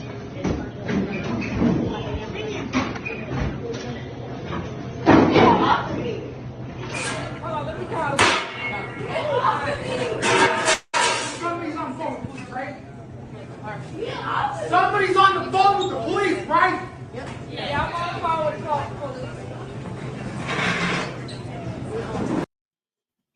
All right, so you know, it's just crazy that I even had a discussion with a woman on my page, and I was like, she was like, well, all you had to do was just give her stuff. And I said, well, the first thing that a job has to do is you have to isolate the situation. If you have a woman that is, or employees, two employees, and one is violently attacking the other one, you have to separate them. And that's what they did. They separated them. She felt like she wanted her stuff so she could leave. But the people, you know, a lot of time people say they want their stuff and they go and get an extra lick or beat somebody down even more. So I think they were protecting the other employee that got attacked by this young lady. And I was telling her, I said, you know, if she really wanted her stuff, just wait for the police. Like the brother was saying, the brother told her, just, hey, you know, just wait. We'll give you your stuff. We just got to make sure everything is cool down, everybody's cool, and then we'll let you get your stuff. And she turns right around and swings and hits him in the face. And he had enough coolness to just brush it off, you know, and go power to him, because I don't know if I have that same restraint. Because, you know, I always tell people, whether you're a man or a woman, keep your hands to yourself. You know what I'm saying? And when I tell women this all the time, some of them get irritated when I say that, but I say, okay, you know, it's so funny with women. Y'all get so irritated because y'all just see a woman and y'all be like, oh, the man is so much bigger. But do you know how many men get killed because they don't defend themselves? They don't check the woman or, you know, aggressively put her in her place to stop the violence towards him, and they end up getting killed. Because like I tell people all the time, all it does is that blow she gave to that guy in the head, what if she would have hit him in a way that hit his temple? Yep. And he could have died. Dead. He's dead. You see what I'm saying? And we gotta start realizing that. And that's why I tell men and women, keep your hands to yourself. Keep your hand. If everybody keep their hands to themselves, this world will be a better place. But the problem is people can't keep their hands to themselves. So I just wanted to show that video, but I definitely let you go ahead and chop it up and tell us, elaborate more on what you feel. No, where what you said, and I'm gonna stretch back to the what happened to the HBCU as well. Correct. But Correct. what you said just now, that right there is why, and I have a controversial take about this, but I have reasons for it. Yeah. And that's just what I advocate to brothers as well. The issue with this is, and what the thing that bothers me the most about videos like this, because regardless of what happened before or after, because I don't know the whole backstory behind the video. Yeah. I think I saw the original one. I saw some people saying that she was accused of stealing something from the store. That's why they're calling the police. I'm not sure. I don't know. But what always bothers me, because it always, and I don't mean generally speaking, I mean it always, every single time you can set your clock to it, you will never be late, not once. Every time you have a video like this where you have a woman or women going at it with a man or with men, it never fails. The woman will be doing any and everything, will be picking up objects, bats, trees, bushes, tires, books, garbage cans, whatever they get their hands on, they'll be picking up any and every weapon they can to try and assault this man. Yeah. Nobody will say boo or do anything. Nothing. Just cameras out or just people talking. Y'all need to stop calling the police, whatever. That's it. Nothing. It's a whole WWE hardcore match. Exactly. The minute a dude missing back and go. No, I just wanted to point out what you just said. Remember, like you said, they were watching with the cameras, and when the white man threw across the floor, then everybody was like, "Oh no!" And then that's when the black lady came out. Exactly. And you see what I'm saying? Go ahead. Exactly. Missing cock his hand back. You don't even have to hit her. Just pull his hand back like he's about to hit her. Now all of a sudden it's like 3 armed guards, a police sergeant, some defensive linemen or whatever come out of the blue, out of nowhere. All of a sudden, whoa, let's break it up. It's like, so where were y'all when she was beating the dog snot out of me or trying to? And I've seen this all the time. There's a video that I'll never forget several years ago where a brother was in a store up in New York, and this chick was profiling him, walking up and down the store, like, get out my face, I'm trying to buy my stuff, whatever. And she literally was attacking him, sprayed him in the face with mace. And this whole time he'd been restraining himself, he hadn't been hitting her, she'd been grabbing his stuff, he'd been showing restraint. No one did anything. She sprayed him in his face with pepper spray. Here he is, you can hear him yelling in pain. He's reaching for her, trying to grab her or knock her, whatever. Then all of a sudden people coming in trying to get in the way. Like, where were you before to protect him? Exactly. It's crazy. So what I always advise gentlemen to do, if you're in the situation, if a woman is being violent with you, aggressive is one thing, but if she's actually being violent with you, if she's trying to hit you with objects, do not do what a lot of brothers do and sit back and just wait. What you need to do is immediately, as soon as she puts a hand on you, you can cock your hand back or you can open hand, whatever your preference is in the moment. You need to give her one good hard shot to the head, to the face area. At whatever your maximum strength is, if your max strength is at a 10, do it at about a good 6. I wouldn't say maybe a 7. I would say at least do it at a 6, right across the face. Here's why I say that. When men fight, we understand that there's a very real possibility that one of us might not walk out of here alive. Yeah. You and me get into it gets really heated. We understand we've thrown blows. We have grown adult man strength. This can go really, really wrong. Someone could get slammed. Someone could die. Someone could fall on their neck, whatever. It can get really ugly. Yeah. Women will fight all the time and pull hair and just bop, bop, bop and kick and all that. They'll do that forever, 9 times throughout the day. And it's all good. It's the difference between when men fight and when women fight. When you come at a man in that fashion, because a man is a human being, and he's just trying to restrain himself. Hit it. He's a human being. Eventually, there's going to come a point where he has a breaking point because he can only put up with that abuse for so long. Eventually, it's going to keep on building. When he snaps, he's not going to see her as a woman or anything. He's going to see this as a threat that needs to be eliminated, and he's going to unleash everything he has to knock the bejesus out of her. And if no one gets in the way to stop it, there's a very real chance that she could put sent to the ICU, or she might even lose her life. And it's not because he's a bad person, but it's because he's a human being who was pushed beyond his breaking point. It can happen to anybody. Correct. When a woman is coming at you like that, that means that she is stating to the world that I see you on my same level. I see you as someone that I can go at it with. You pop her at a good 6 or 7 with that strength across the face. You reminding her there is a very real power difference between you and me. She has forgotten that there's a difference. You are bringing her back to her proper sense. Hey, I'm a grown man, and I also do not have a reservation about hitting you. I would strongly reconsider your current course of action. Correct. It should work the first time. If not, if she keeps pushing the issue, you might need to do a second or a third time. But ultimately, she is not being horribly damaged. She's likely not going to suffer any severe injuries. She's going to be able to walk away. You're going to be able to walk away. Everyone will get to go home and tell the story to their children or their grandchildren or whatever. But when you sit back and, I can't put my hands on a woman, and you snap, there's no telling what you're going to get. So be sure that if you're in this situation, try to do what you can to get away, because we understand what the game is, but try to keep your distance, try to separate yourself, do what you got to do. If you are a bystander to a situation like this, put your phone down. If you're going to intervene, then do it from the outset, not from later on down the road. Don't wait until she goes and is about to get hit that you want to intervene. If you were going to intervene, you should have done the minute she started throwing her hands first. Yeah.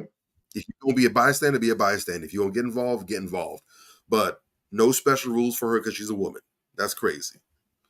Exactly. And really quick, I asked for the sister at the HBCU.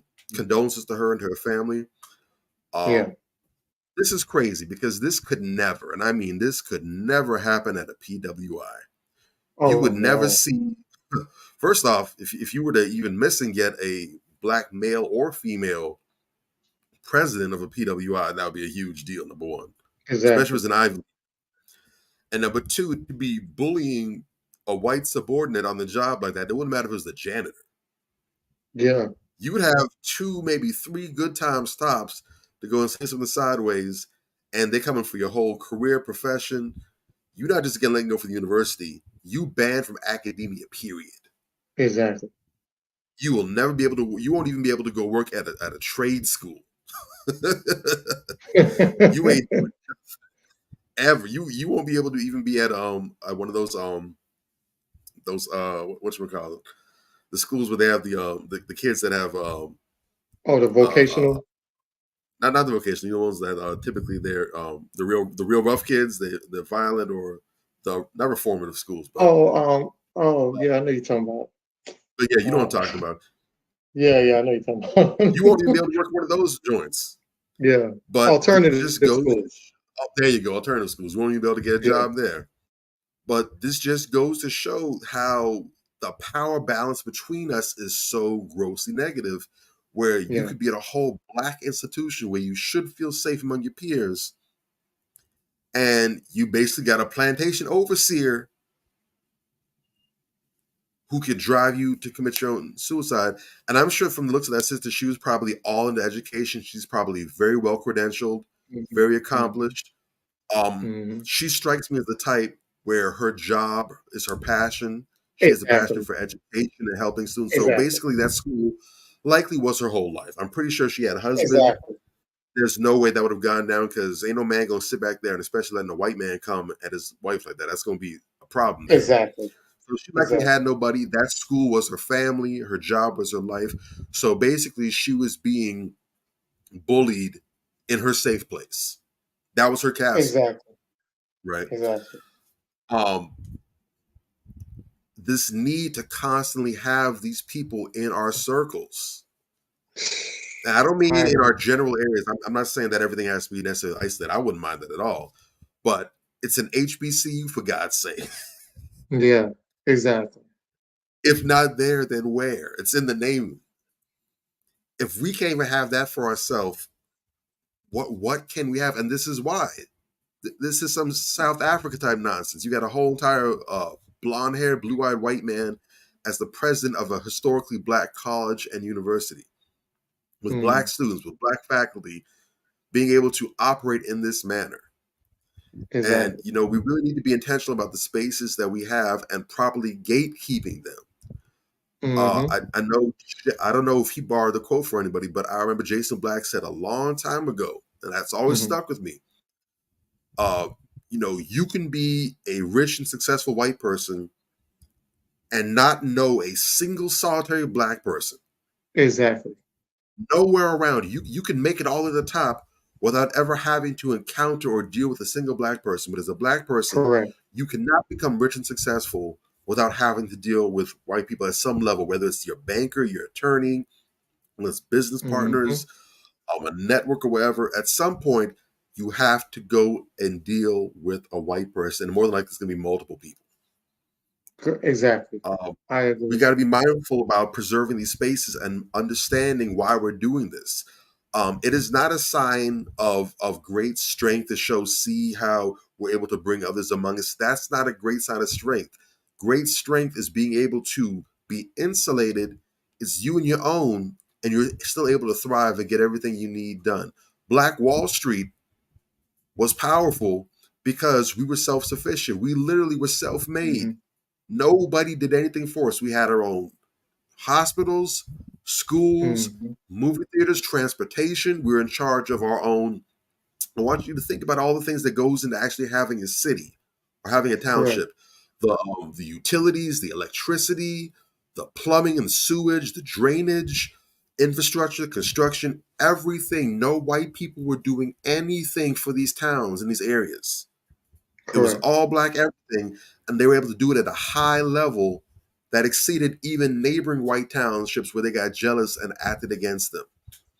That was Correct. power, and they acted against it because of how powerful it was. They ain't so your Correct. little diversity project that you got going on.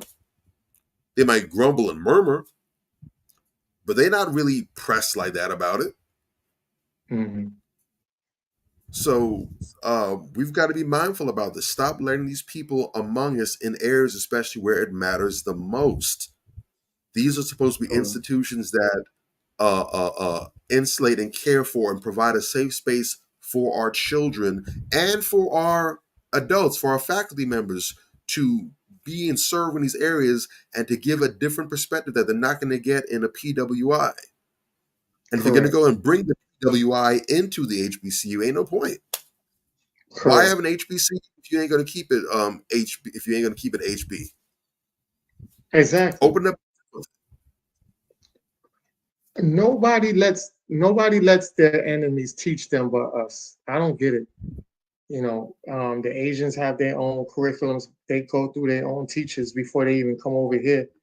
The Jewish community, they go through their own schooling before they enter into the regular school system.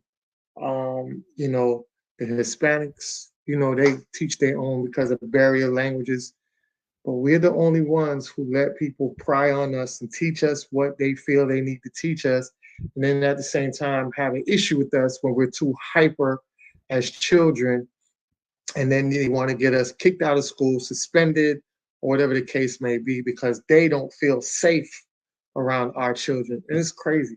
And that leads our children to spiral downhill into another direction. And that goes into what we always talk about, which is the code of conduct, which is why Black Wall Street was so successful. We're losing a lot of code of conduct. Even right now, a lot of women are engaging in hood rat behavior, right? So I saw this meme and I thought it was pretty dope because this pretty much bodies a lot of the feminist, uh, toxic, mass amount of women that's out here. So you have the meme says me, hood rat shit, and my third cup of coffee, right? And we're seeing we're seeing a lot of this hood rat, this feminism, all the agendas is now backfiring, right? So even with this, we had the female-led movies that flopped because they were filled with lies, feminism, and misandry. So you had the Ghostbusters. You had the what's that? I think that's Marvel, right? The I Marvels. think that's Captain Marvels, right? Yeah, the Marvels. You had the Color Purple. You had Woman King. We even seen with the Brick Lady. Even she has came out and got charged because they found out what she was doing was actually a lie. She made a false report. She did not get beat up by no men. The police investigated it and they end up arresting her. She ended up being in custody because of it. These are the type of things that go on that we don't need to be a part of. And another one that I want to get into is this, the backlash again, right? So all of this stuff is coming back. Everything is getting crushed, right? So Max cancels Issa Rae Miami-based TV series Rap Shit after only 2 seasons. If you notice it, it has a lot of try to do a lot of female empowerment, a lot of lies, a lot of hustling. It just has a lot of non-feminine energy in it. It's just everything is just misandrous. It is feminism, and it is what do you call it? This whole we can do what men do, right? And it's failing because there's a law of order. And once you go against that law of order, it's going to collapse. It's kind of like building a house foundation on quicksand. The structure will be up for a little while, but after a while, you start seeing the house submerge into the sand. And that's what's happening. So all of that is being crushed, destroyed, and people are being ousted for it in the back end. And I'll land my plane on that and give it over to you. Now, I also saw recently that apparently they're letting go of a whole bunch of people over at Sports Illustrated. And I know that over the years, they've been doing a whole lot of trying to, just like you said, try to hop on this whole alternative agenda bandwagon, trying to push a whole bunch of, because, especially back when we were coming up, Sports Illustrated, that was that joint. That was for as far as sports goes, that was like the Source magazine or XXL or Rap Pages for us back then. You saw the big athletes. If you made it on the cover, that means it was a really big deal. You look forward to seeing your team up on there and everything else. That was a major deal for an athlete to be featured in Sports Illustrated magazine. If you got the cover, that was essentially the first edition of getting on the cover of Madden or getting on the cover of NBA 2K or NBA Live. That was before those games were even in prominence right there. And that's always been a standard for, physical fitness, excellence. When they cover their Sports Illustrated swimsuit editions, those are the big deals for everyone across the country. And over the last decade or so, they've been trying to push more of this whole body positive stuff. So now they're no longer showing the physical form at its peak. They're trying to show that, fat women can be sexy too and everything else. They're trying to show these dudes and these dresses and all the other stuff that doesn't do anything, that doesn't actually cater to the audience that they have. And they finally had to come to grips with it and say, hey, we can no longer afford to keep doing what we're doing.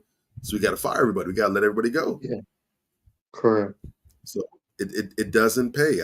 I don't want to use the term woke because that's not really what woke is. That's the term that's been commandeered. But for lack of a better term at the moment, they've shown that the whole woke movement is not a profit puppy. It is not. It's not sustainable.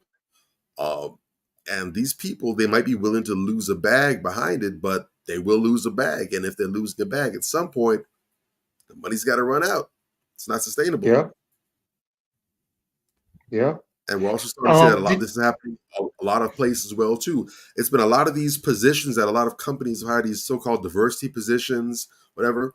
A lot of these people have been let go as well too. It was good for a season, but they've been tossed out. And I want people to pay attention to that, because the significance of that, especially right now, is that we have entered into a presidential election year. Mm-hmm. And for those who haven't been paying attention, or who haven't been able to connect the dots, typically the media, entertainment on a whole, looks to go ahead and replicate what your White House, what your administration is going to look like. And I'm not saying that anything is fixed or in the bag, but typically, if nothing else, it's a good indicator of how they believe the tides are going to shift. Remember when Obama first got elected, you never saw so many prominent Black media figures before. Every single news channel had a prominent Black lead anchor, male or female. You had multiple Black co-hosts and panelists on CNN programming. They even tossed up some of them up on places like the Fox News Network and other places. You had a whole bunch of Black people out there trying to go ahead and mirror what the administration was doing. And as soon as Obama left the White House, all them people started getting kicked out and booted off left, right, front, and center. Yeah. So if you see that all these figures that are reflective of this present administration are getting ousted, don't be surprised if whoever the GOP picks, and I think we know who's going to be, don't be surprised if they get placed right back there at 1600 Pennsylvania. Just saying, got to read the tea leaves. And I don't know if you saw, if you made a point about them getting rid of a lot of people at the what do you say, ESPN? That was getting them. Sports Illustrated. Who were their name? Sports Illustrated. Did you see the reporter? They won't release her name, but the reporter that asked Todd Bowles that question about the game, you heard about that? You seen that? I did not. That one got past me. What's the okay. So story with that? Okay, so here's the hold on, let me see if I can pull it up real quick. Because I had the video, but it didn't come down. I mean, it didn't load up. So here you go, right here. Hold on. Let's see if I can get it to what it. Gosh, I hate the commercials. But I want you to hear this. And, you know, Todd Bowles, he was being real nice. And they don't give him credit for that, though. But this is what happened. Oh, gosh. Wait for it to load real quick. And they would gravitate toward them faster. And that's exactly what he did. And in doing that, you know, he invited all the attention to him from the guys. And they really look up to that. They really see the grit and the toughness and the preparation that he does, and you know he's ingratiated himself with the team that way, and that's all I mean by him being himself. Looking forward towards Detroit. The weather's been a factor in some of the playoff games, even for the most prepared teams. Today it's 13 in Detroit, which doesn't compare to some of the temperatures we've got to. Any special plans to acclimate the team to not only endure but perform in those kind of frigid temperatures should you face them in Detroit? You do know we play indoors, right? They got a dome. I don't. No, nothing planned. We're indoors, and we only have to be outside for 20 seconds, getting off the bus, going under the thing, so we'll be okay. So basically, I don't know if you could hear, it was a lot of the male reporters were snickering and laughing that she asked that question. And the Lions had a dome stadium since 1975. So when she was asking about the weather and all that, she didn't even do the research to see that some of these stadiums have domes, which it don't matter what weather you have outside, they're inside a covered up stadium. So he kind of was thrown off. He was just, he wanted to laugh, but he was very respectful towards her because he knew he would have got backlash from it. But, you know, he was just like, hey, you know, we're going to be indoors. So the weather shouldn't be a factor. The only time we'll even feel that weather is the 20 seconds that we get off the bus to go inside the stadium itself. He torched her with that too.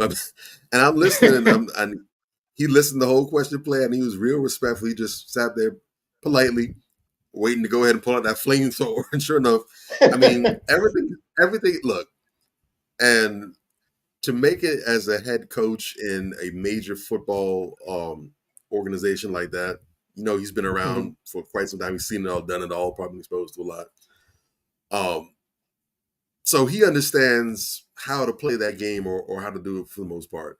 But trust and believe, that was about as politically correct as you can get making that kind of statement. The real answer was that first sentence. Everything afterward was just, you know, words, salad, and gobbledygook. The real answer was the first sentence. You do know we play indoors, right? Yeah, exactly. That was his real response. In other words, do better. And that's why they were laughing. So that's crazy, but I do want to show these videos real quick before we go into our question of the day. And dear men, there's a couple videos that I want to show about the entitlement from women, because now we're talking about the entitlement that we get from women. And I just want to show these videos to show you the different aspects of entitlement from women. And we'll start with this one right here. You feel that I need affection. Mm-hmm. And it's more about being seen. You're so in with the boys and cooking, and I appreciate it all to the max. But I feel like I'm a ghost in the house. And I feel like I'm a robot. That I see, and I acknowledge that 100%. That sounds meaningful. That I'm a robot and that he feels like a ghost? No. I heard Drew say that when you say he needs affection, you're not hearing him. That he's saying he feels like a ghost, like you don't see him. I understand that. Well, that you did not convey that. Your response was, and I'm a robot. And that is an issue. It's always but this. It's not like it goes both ways. All right. Oh my God. I want to play this. Age isn't really a factor, but you don't know what you want. How old are you again? 38. You're 38? Oh, yeah. Red flag. So, but it's less about being a red flag and more about being a liability. I get it. If I were to bring you into my life, you would be a liability. Right. Do you got kids, though? No. You said you're a doctor, right? That's correct. You change your mind, I'm open to it, though. Why would you be open to it? Because you're handsome, for one. So you only like me because I'm beautiful. Just like I'm beautiful. Yeah, but that's not why I would only like you. So why would you like me? Because you didn't answer that. Because you can bring something and add something to my life. But because you're a liability, you can't add anything to my life. Right. You would be a liability to everything in my life. So what can I not add to your life? What is that? You can't teach me anything. You can't help me with my finances in any way. You can't add any.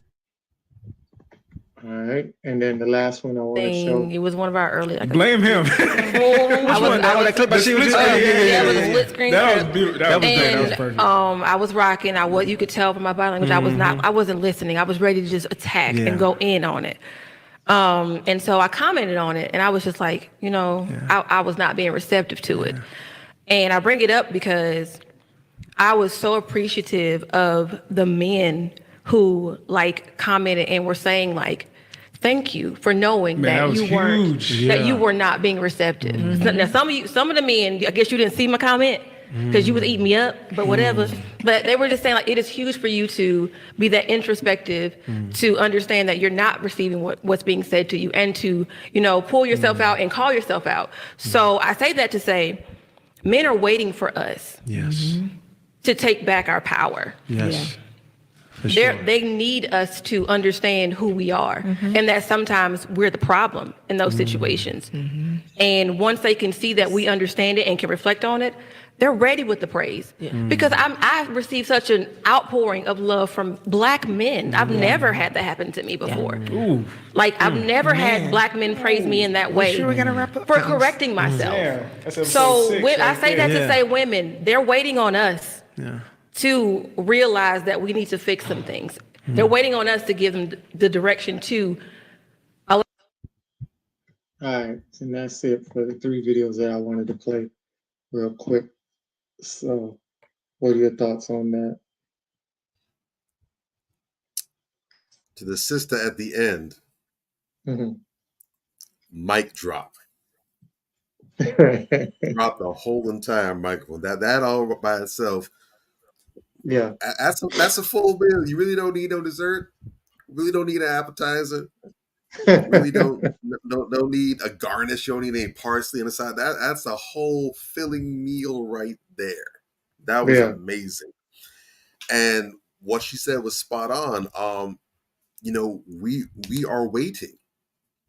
And I've been saying for years now, and I have yet to receive a response that makes sense or that's on the level where the women will talk about how the men need to get themselves together and do the work, do the work, do the work. If all these men were to get themselves together the way you say they need to, what women would they have to look towards? Yeah. They've done all this work. They've become this idealized, actualized, finished product. Where are the finished product women? Haven't even picked up their tool. And that, well, of course, they all link together. But going to the first video, that scenario is so common. You know, one of the biggest things I see women talk about is that they want men who are able to communicate. They want men to be vulnerable to, and we see all the posts and topics about that. Men need to be emotionally intelligent. But too often, women prove that they are the ones who are not emotionally intelligent, and it's usually the ones who ask for that. And this is why I'm very big on definitions. It's big on defining and being transparent and breaking down what you're talking about. And it sounds silly and basic, but the problem is a lot of the times when people are communicating and then talking, even if they're using the right words, even if they're actually listening, which is a whole big giant step in and of itself, the problem is many times people have different definitions for words and terms. Correct. So they're talking about, well, you need emotional intelligence. Okay, what is that? For a lot of women, emotional intelligence from a man looks like being able to allow me to vent and be immature, to act unaccountably, to act with all sorts of bad behavior. I can spaz out and go crazy, and you're supposed to just be sitting there casually in the middle of this hurricane, just unbothered ho-hum. And you hear women romanticize that. They'll talk about, a perfect example would be Lauren London, right? And big love to Lauren London. Shout out to our sister. R.I.P. to brother Nipsey. We still miss you, bro. Yeah. But remember, she had that interview where she talked about how, she would lash out. She would be this nasty person at times. And he just sat there loving her through it all, and how she misses him, and how, no man had ever done that for her before, and how he taught her so much. And it's like, ma'am, you just basically admitted that you were toxic as hell and very nasty to a brother that was only trying to love you. Correct. And your idea of praising him, you think that it's a good thing that he's able to sit there and take it. No, that's not a good thing. He should not have sat there and take that from you. Yeah. But a lot of women see emotional intelligence as something that's supposed to benefit and serve them, and not something that needs to be reciprocated. I've seen a number of therapists, that same exact situation that happened right there. That might be a skit, but that ain't a skit. Yeah. That's a biography right there. I've seen, not her, but I've seen a number of therapists, male and female, especially the female ones, Males not as much, and I think that's probably more about the discrepancy between males and females in the mental health services. Correct. And also specifically dealing with couples therapy. You're more likely to have a female therapist than male therapists there as well too. But I've seen a number of female therapists admit that when they have couples sitting before them, oftentimes it'll be the woman who initiates or says, well, we need to go ahead and bring therapy into the picture. We need to go see a counselor, not the men. The men will usually drag their feet or whatever. But once they go through the process, as long as they're able to point out the flaws that the men have, it's fine. But the minute the therapist starts saying, well, now, sis, here's what you need to work on, fix on, that's when it falls apart. Yep.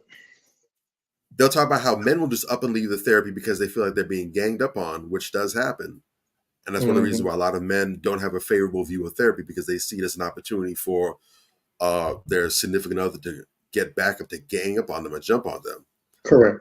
But they've shared that when they have a situation where the blame for what's going on is equal, or what's happening is really a result of the woman not doing what she's supposed to do or having failings, just like they said the men do, the women leave and don't come back. Mm-hmm.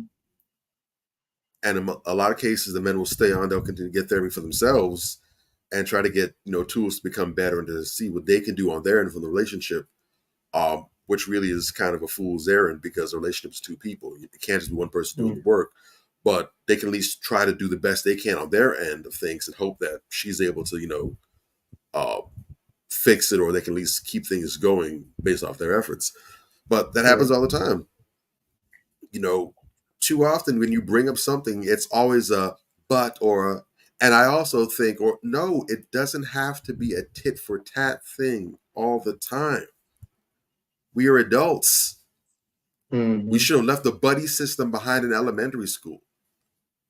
You don't need to hold your partner's hand next to you so you can go to the bathroom together, stand in line. That's crazy. If you have something that needs to work on, don't worry about, well, you have something to work on too.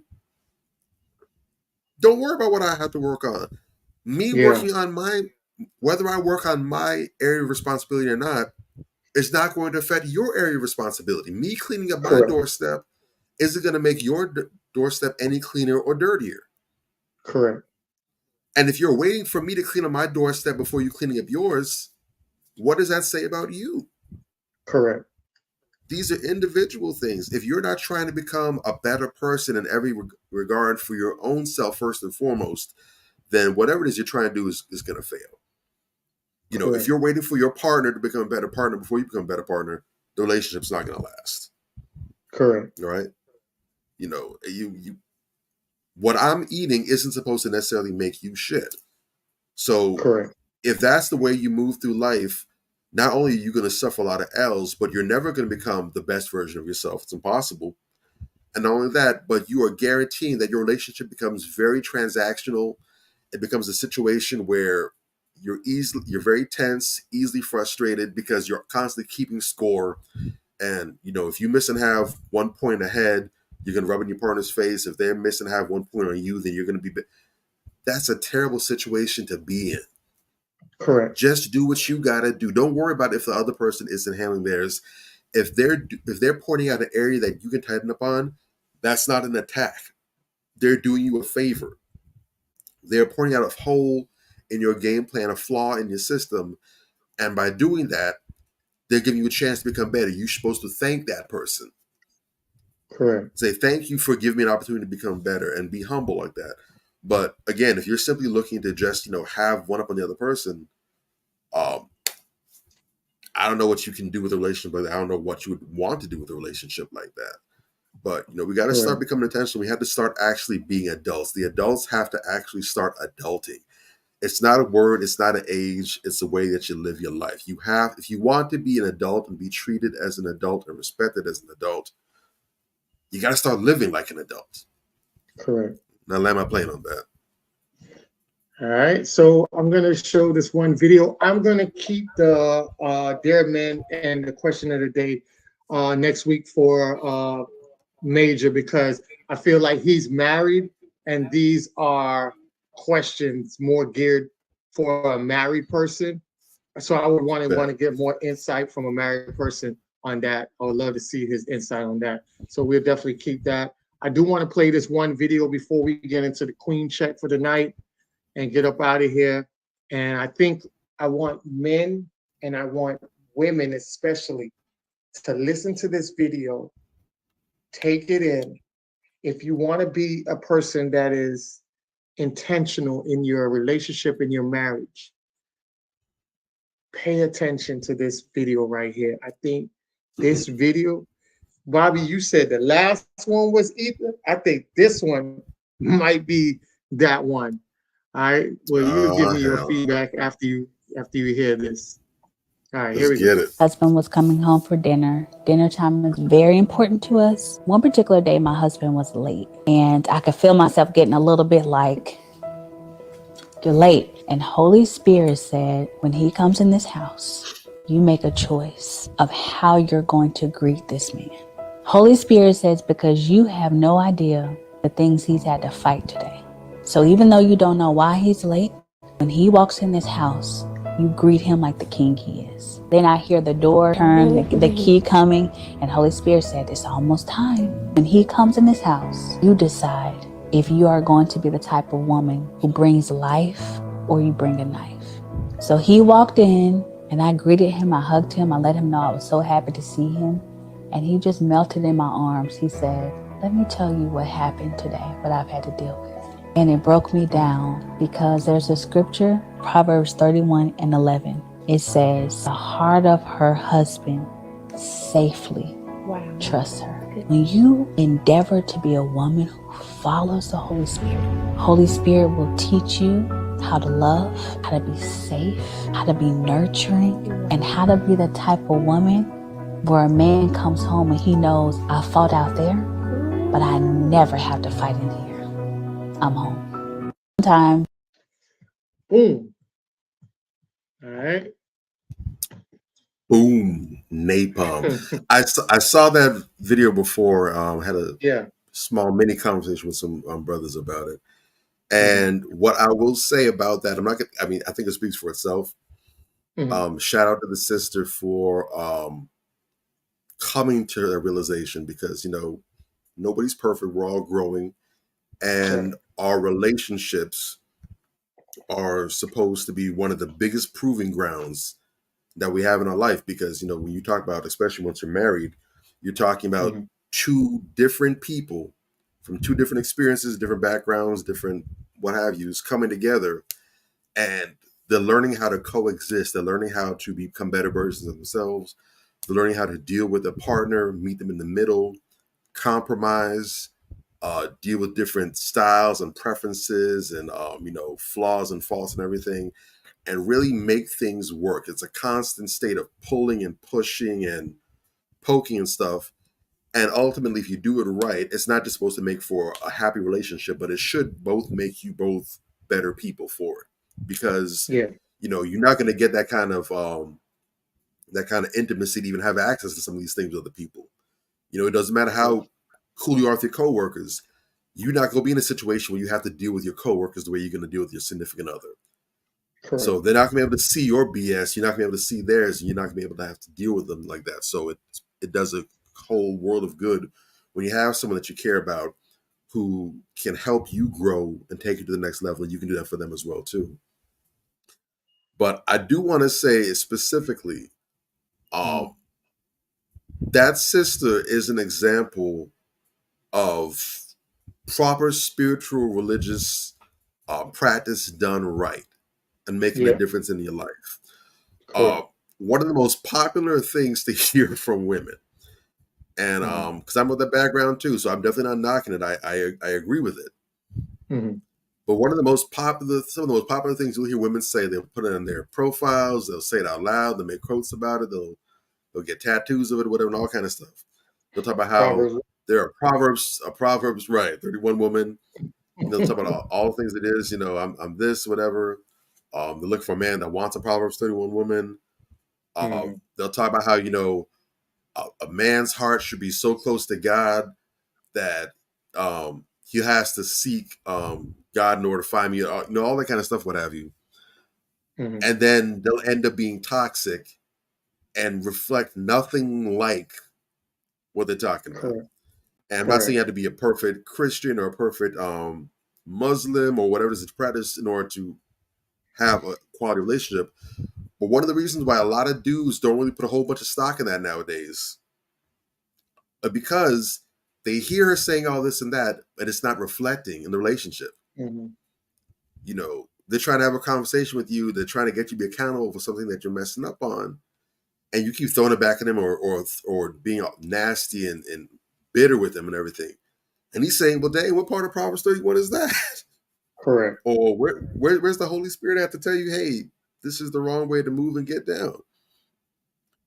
And if you look in the word, in the Bible specifically, it says that if a woman, and this isn't to say that she's supposed to go get with anybody, but basically if a woman is in proper alignment with Christ, with God, and her heart's there and she's serving God faithfully, doing her duty to her husband, everything, even if her husband is wayward and out of line, because of who she is in his life and how closely in tune she is with God, that's going to pull him in alignment.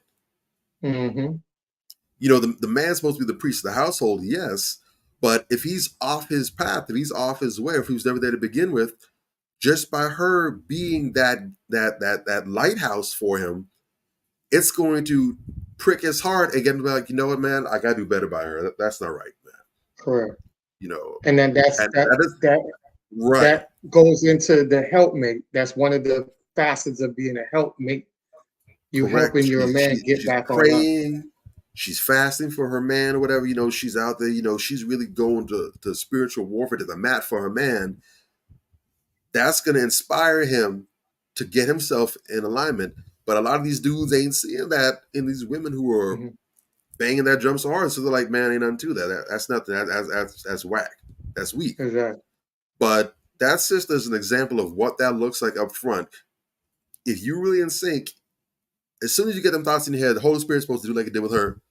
No, why are you trying to do that to that man? Don't do that. Exactly. Do it differently. It's supposed to be your voice of reason. Right. And that's not saying that you can't have an issue. You can't have an argument if you're a spiritual or whatever type of woman. It's not saying that.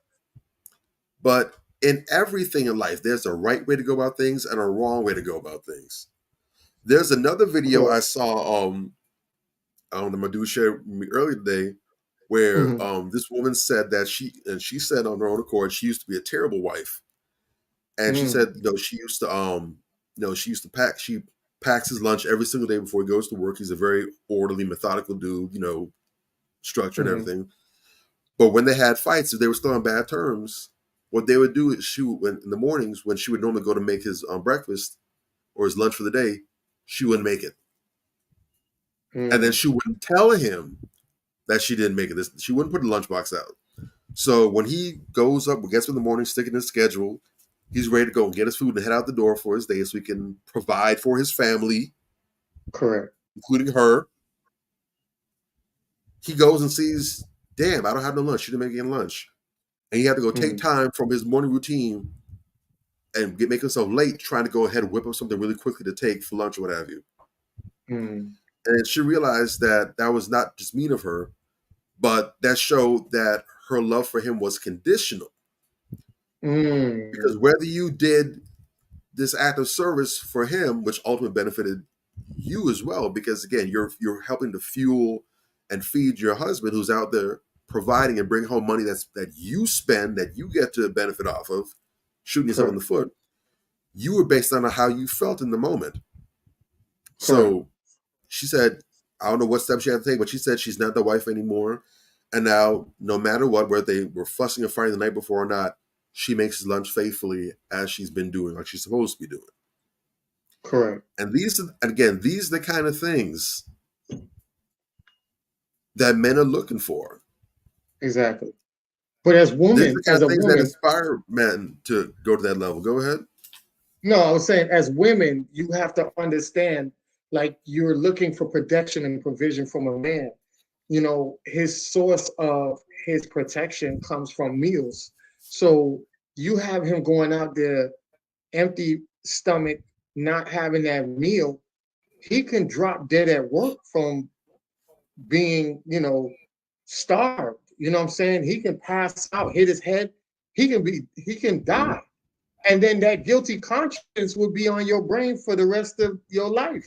That you are the contributor of your husband going out to work, not having the essential resources of fuel, energy from that food to trying to work through it and end up passing out, because apparently if he's fixing his food at the house, he's trying to conserve as much money to remain in the house and not eat out.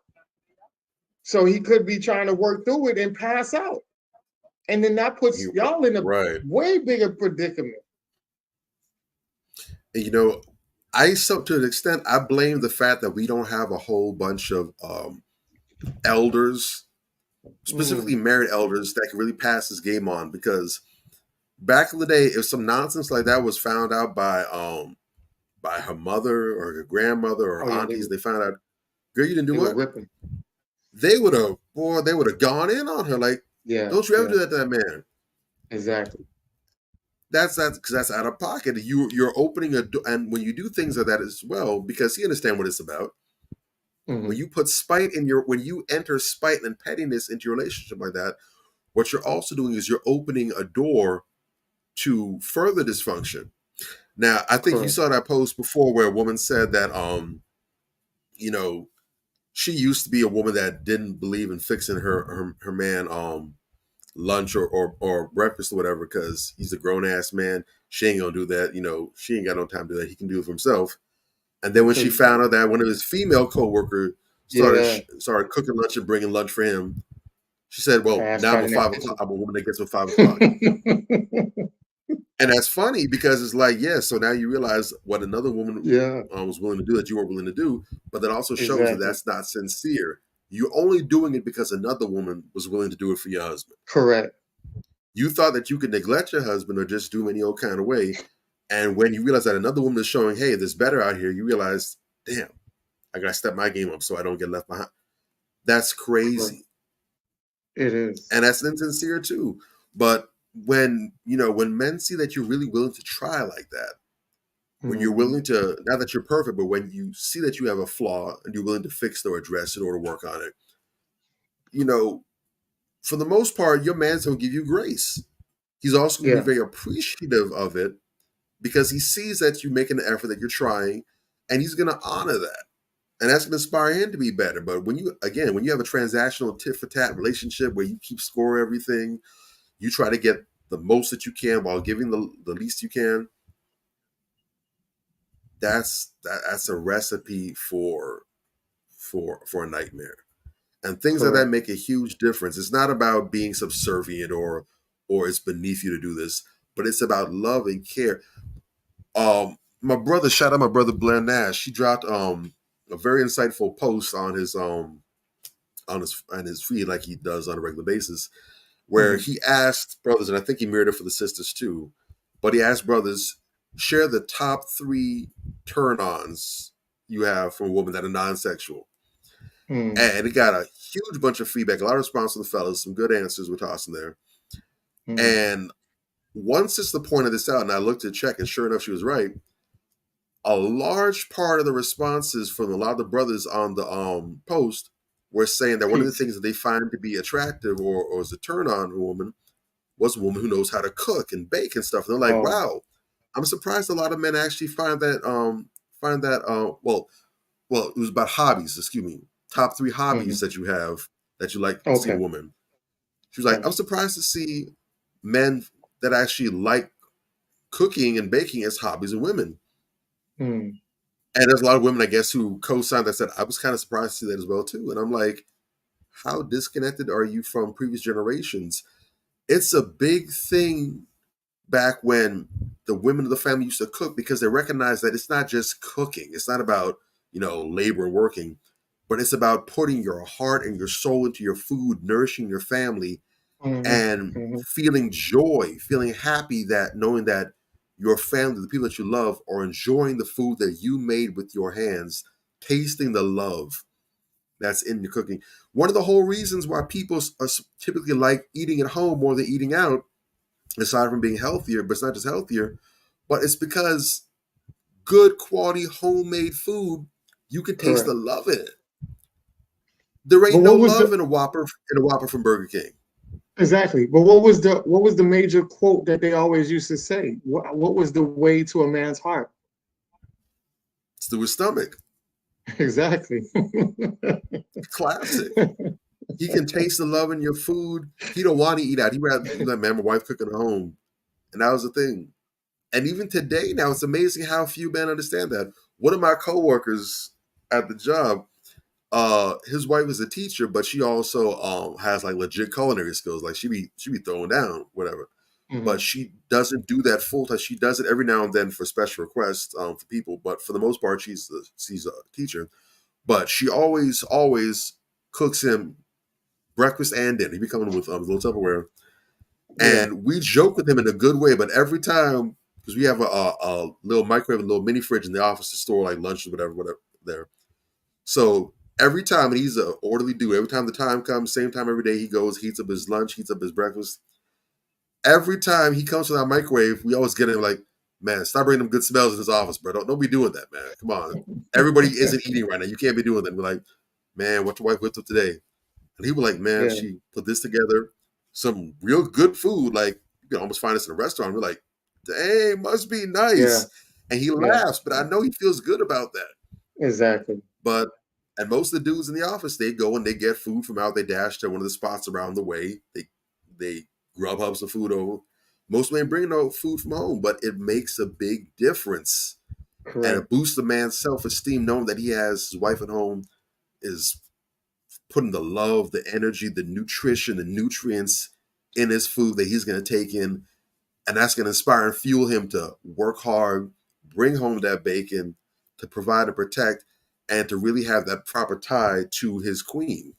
So Correct. It makes a difference. Yes, it's not an old school thing. It's not because, you think that you're beneath a man or something. No, it's about putting that love and transferring him in a different way. It's, you can show your man that you love him with the words you use.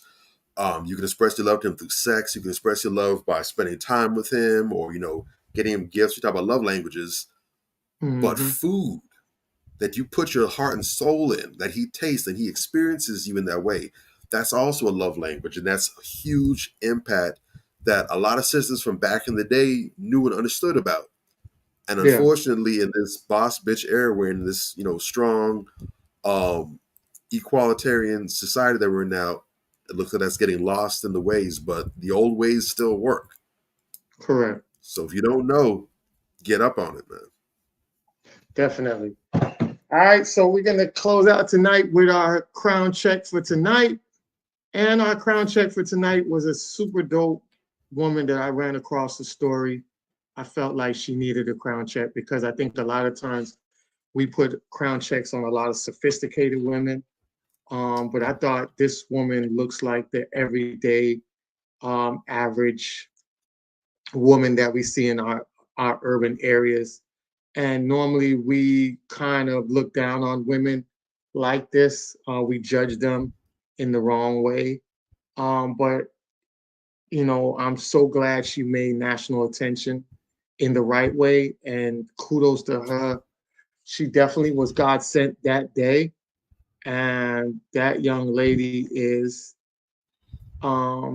this young lady, which is Maya Washington. And a baby lived because an Oregon teen couldn't stand by after she saw 3 people get electrocuted. So she ended up, what happened was that there were a couple that was out, right? So Maya Washington noticed a flash outside her home this week in Portland where it was a dangerous storm and it was coated with the city with ice. Opening her blinds, she saw a red SUV with a down power line on it and a couple who had been putting their baby in the car. And the woman screamed to her boyfriend to get the baby safely. And he grabbed the child and began to scramble up the driveway on the concrete and Slick it was almost impossible to walk. But before he made it halfway, he slid backwards and his foot touched the live wire. A little fire, then smoke, Washington said. The mother, 6 months pregnant, tried to reach to the baby, but she too slipped and she was electrocuted. She was with her 15-year-old brother who came out and helped, and he also got electrocuted. And then the young lady went over to, I think she went over to help. She got on her knees and went over and got to the baby that mother was holding, pulled the baby to rescue, and the baby ended up living because of the young lady. And they were shocked that the baby didn't get electrocuted as well. So that baby now is alive. The mother and father is gone, but maybe that baby will get enough strength and build enough legacy to leave behind for the family. It's a sad situation, but thank God this young lady looked outside her window and was able to save a baby that could end up dying either out there in the cold or through electrocution by some form of fashion. We never know, but we know that that baby has ended up being rescued and pulled to safety. So kudos to Miss Washington for doing what she did, and just being a great citizen in this world. And that's our queen check for the night. Yeah, no, she's amazing. I saw the story and my jaw dropped when I read it because the details of that are crazy. I mean, that's about as freaky of a freak accident as you can get. Correct. Almost like something out of a movie, but it was crazy. Literally, it was like a whole chain of events where just everyone's just dropping down dead, and it takes a lot. 'Cause that's a terrifying situation to even have that thought. Correct. You literally watch several people die in front of you because the father of the child died, the mother died. She's pregnant with the child, so the child is lost too. Yep. And then the other young man went to go and try and save them. He died. So that's 4 people that died, all trying to help and assist. Yeah. And then you got that little baby left behind, and this girl saw all that going down, and no matter how afraid and how terrified she must have felt, she still didn't let that stop her from going out there trying to help. And she was able to be successful. And like you said, that child could have got it a number of ways. That's a baby, so correct. Could have died from exposure in the cold. Could have been electrocuted like the others. There was water nearby, so she could have slid into the water, and even if didn't get electrocuted, could have drowned. A lot of things could have gone wrong, and because that's not a grown adult, it's not like you can just simply sit back and wait for emergency to respond and get there. Correct. Every second that child is exposed like that in that cold, the kid is closer and closer to death. And so she took swift action. She was thoughtful enough and intelligent enough, but also calm and collected enough where she could assess the situation and figure out a way how to rescue this child safely, where all these other people fell short of that. And she was successful. And thanks to her, this child, in all likelihood, is going to be able to have a full, rich life, however long that might be. So she is truly a guardian angel. She's true that child's guardian angel and protector. And it's a terrible, horrible tragedy, but it's beautiful knowing that one person at least was saved that didn't have to take that route. It's all thanks to her. So big up to that sister. She's a freaking hero. Definitely. Give her the key to the city. Definitely. She needs to have a poster in every single major shop in Portland. Everywhere she goes, she needs to get thank yous and pats on the back and handshakes and hugs. Correct. She is that. She is her. Big ups to you, sister. And she's a young woman too. I think she's is she even 19? I think she's a teenager still, I think. She's a teenager, yes. So she's young. She's really young. but had that courage and had that heart to be of help and be of service. Correct. Can't say enough good things about her. Definitely. So close us out, Drake. It's all on you.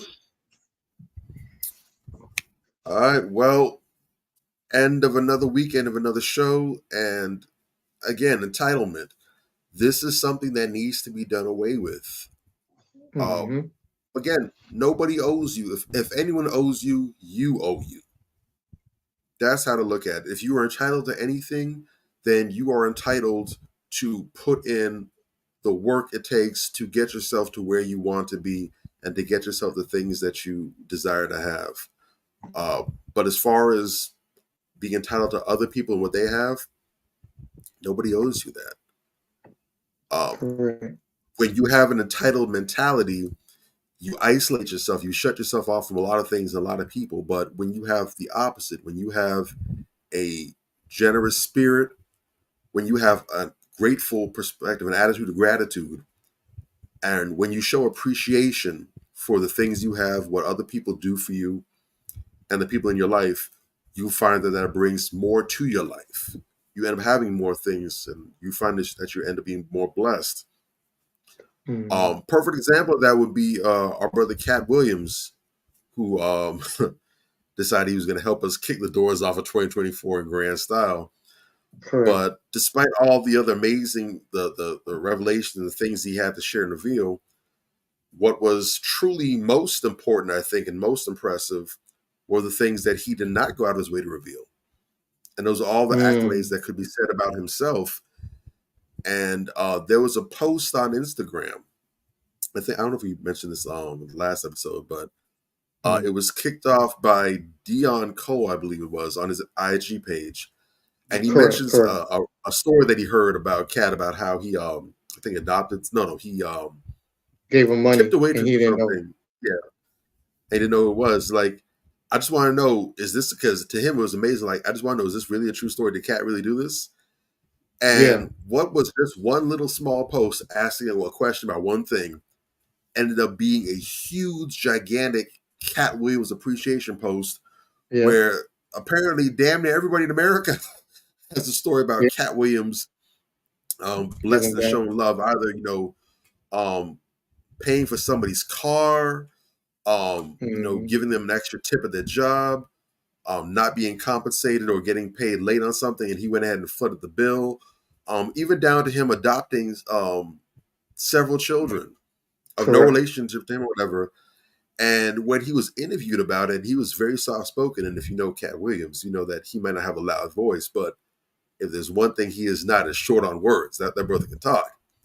But when he's speaking about himself, he was unusually meek and humble about it. And he was like, I just believe what's the universal principle. When you give, you're always going to get it back. And I use the concept, I believe, of having this invisible bank account that you're making deposits in. And when you invest in others freely from your heart like that, not looking for anything back, it's going to find its way back to you in one way, shape, or another. And that's an example of a person right there who is not entitled. He doesn't feel like like what other people have should be his, or that he's supposed to get certain things. He goes out and works, and because he's so grateful for all that he has, he gives freely to others, and it comes right back to him. And so you have all these people that have these positive stories and these fond memories and appreciations of him, and who are constantly praying for him and blessing him because of how he blessed their lives. And so he's on a hamster wheel where gives good, gets good, gives good, gets good, gives good, gets good. You can't do that and operate that way from an entitlement mindset. Right? Because entitlement tells you to keep your hands clenched tight so nothing can come in. You might have something in there, but with that mindset, nothing can get in. But when you understand what I have is temporary and might not even last that long, so I willingly give what I have, I appreciate whatever I get. Things might not stay for long, but usually the hand is never empty for long either. So you're in a constant state of being open and receiving as you're giving and being generous. So be mindful of that in this new year.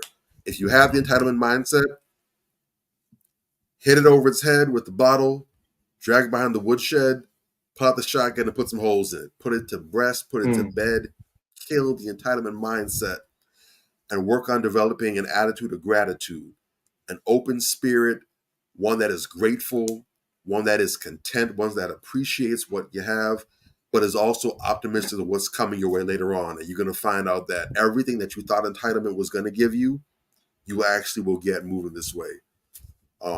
God bless, fam. We'll catch y'all same time, next place, and we will have the major gauge back in full effect with the family.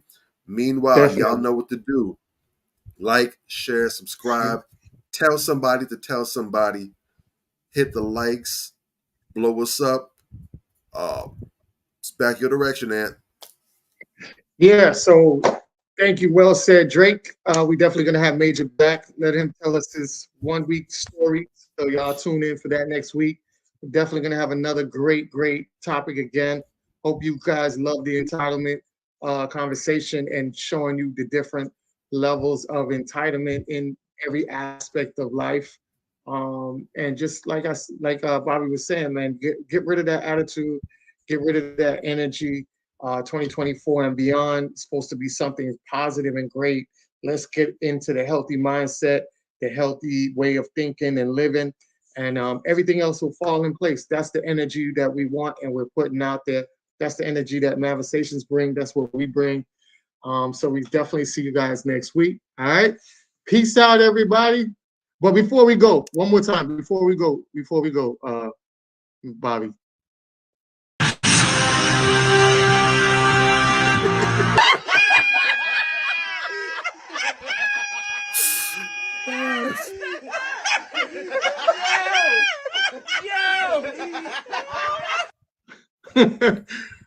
Those puppets are almost as funny as the tattoo, man. All right, so we just want to get up out of here. So peace out. See y'all next week. Yay.